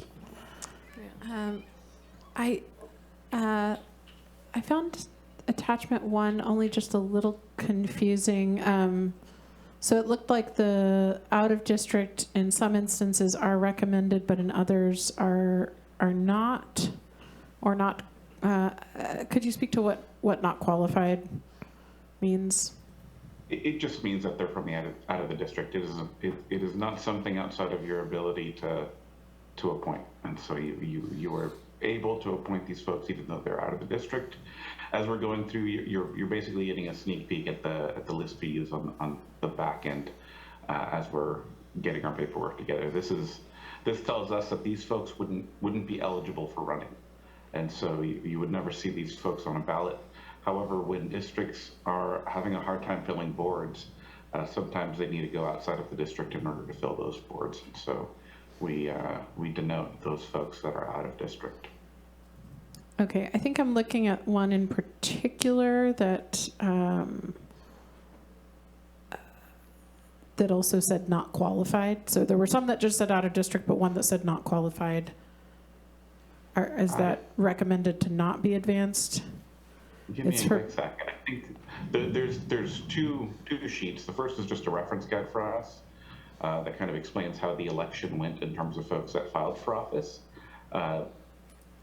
Attachment 2, 3, and 4 are going to be more pertinent to the actual appointments that you'll be making. I see. Okay.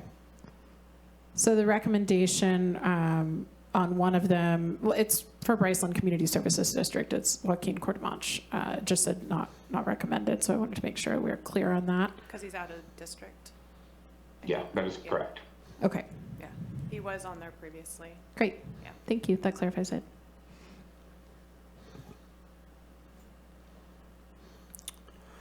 All right, Supervisor Bushnell. So how do we need to do each individual, or? You know, these are both in your district, and I would like you have an understanding of who these people are. It doesn't mean we're going to follow what you say. I got one, I think I got one letter for Wesley, somebody talking about Wesley Bonheim. But it looks like everybody's, it's always good having a lawyer on your team, but. Yeah, I was curious, Chair, if, because there was a hand up, I was wondering if it was one of the applicants. That'll for be the- fine. I was going to ask if there was community comment. I just wanted to see if you had. So for the RID, I am leaning towards recommending Wesley Bonham. I've heard quite a bit from the community that he would be a good addition, and I feel similarly, but I did want to see if there was public comment. That's fine. Okay. Thank you. Yep. Thank you. Caller 1273, *6 to unmute.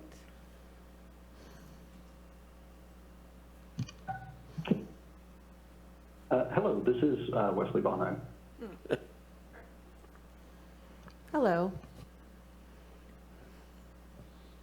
Yeah, I was, I can give a little discussion about myself if you would find that helpful, or I can make myself available to answer any questions that you may have.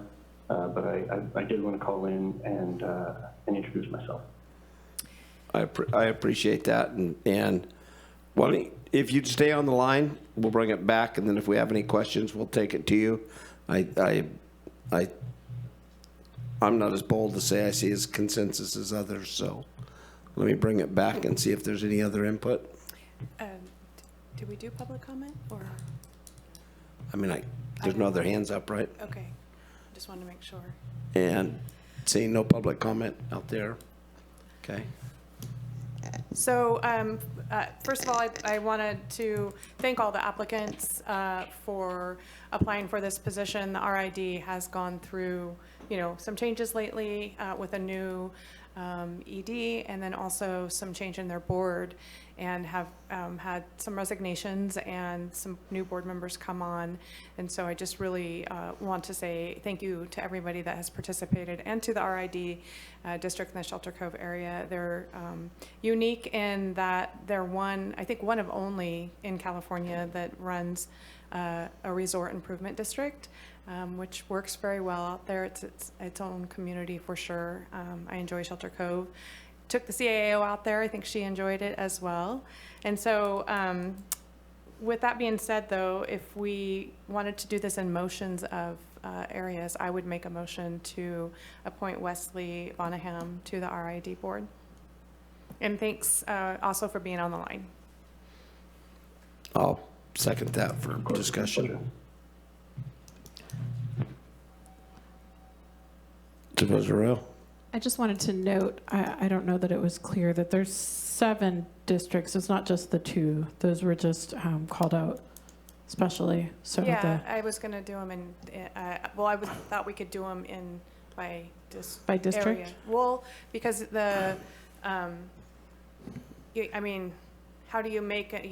Do you do it all in one motion? I think the RID is the only one that has more candidates than there are spots. So the remainder might be able to be done as a slate. I was going to see if Juan had a recommendation. Juan, do you have a recommendation? Could the motion include appoint all and then the appointment of the RID for Wesley Bonham? Historically, I think this has been done as a slate. And yeah, just due to the fact that oftentimes we would just get a number of applicants equal to the seats or less than. This is unique in that you're having to make a choice. I could see going forward if you all agreed the slate for that being taken care of, and then addressing the resort improvement district after that in a separate motion. But I'd probably check with your county council. I was going to suggest that we do it as a slate with the recommendation of Wesley Bonham for, So I'll amend the motion then to recommend that we approve the slate with the addition of Wesley Bonham for the RID. Council, that works? Yes. Okay. I'll second that. Is there any discussion amongst the board? No. Nick?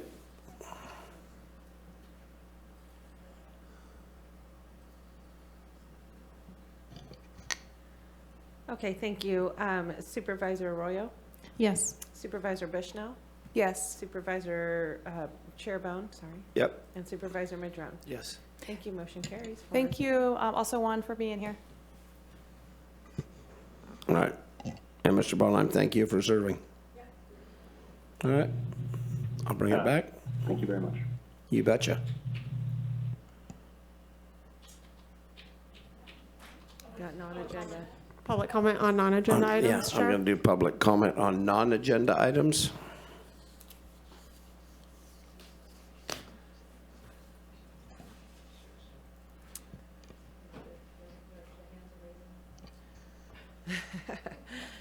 Okay, we will go with the first caller, 9036, star 6 to unmute, and you'll have 2 minutes.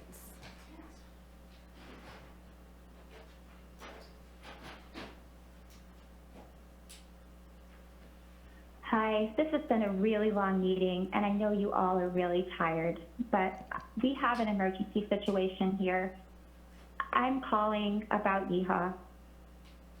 We were on the agenda at the last meeting, and we were told by Dr. Stockton that these issues require immediate abatement separate from the 39-week timeline. So what that means for us is that in 2 weeks from the last meeting, a week from today, people could show up, red tag our buildings, and kick people out on the street before Thanksgiving and before Christmas. We have received no communication from environmental health whatsoever since before that meeting from the date of inspection. Not one phone call from anyone in that office and no paperwork whatsoever. So now I'm looking at this document that was part of the meeting a week ago and the things that they want us to do as remedies. And so, for example, one of the things says the structures erected over the pits should be dismantled and discarded in a sanitary landfill. 2 of those structures have an existing permit application on file, which has still not been denied. And when you issue that denial, you also have the right to file an appeal. Then it says fill pits with compacted soil, mounded and contoured. There are no pits. There are no pit privies on the property. There are no pits that need to be filled in. Director Carlson said he called a company, and I'm going to look at the minutes today. The minutes should be released today, right? And see what that company was. But we've called multiple companies, and none of them want to deal with this solid waste, which is solid. There's no waters in it. Okay, thank you. Thank you. And the next caller, 8661, star 6 to unmute, and you will have 2 minutes.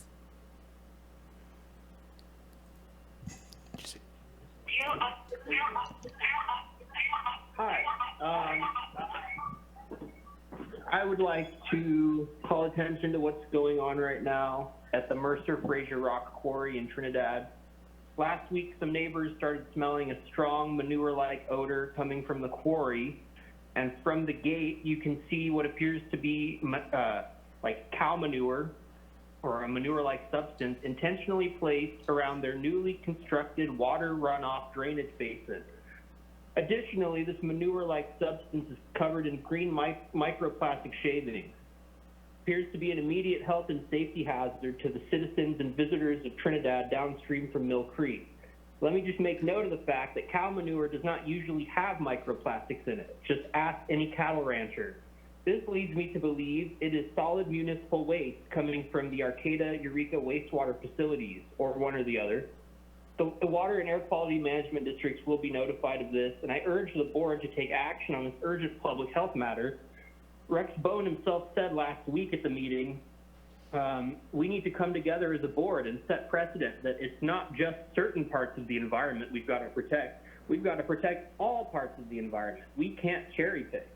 The board is, after all, going after the Yeehaw property, a low-income intentional community right next door to this quarry, and they seem to be very concerned about health and safety concerns. Well, I certainly hope they handle it with the same sense of urgency, given that they do take donations from Mercer Fraser. That's about all I have. Thank you. That is all we have. No, we do not. We have one more caller. 9277, star 6 to unmute, and you will have 2 minutes.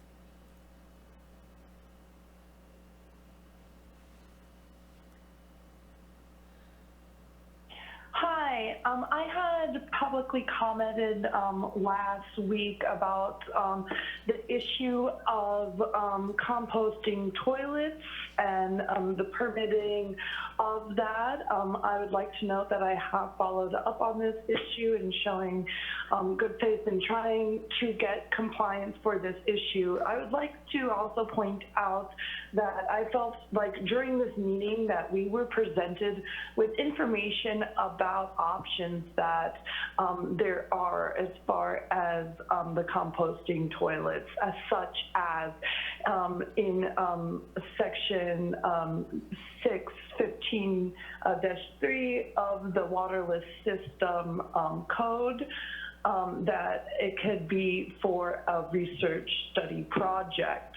There's also a condition in which a permitted can be applied for an agricultural field setting, in which it is currently zoned for. So I'm not, just that cause alone, I'm not quite sure why there was an immediate disqualification of this permitting request when it does qualify as an agricultural zone right now. And I would really, like to continue to, state that we are working on becoming compliant, but we would like cooperation in this manner. I am setting a lot of requests to conduct a study through the college and other institutions on that land, but one of the conditions of the waterless system amendment is that you would enter an agreement for the use. Thank you. We are done. No more callers. Thank you. And with that, we will adjourn.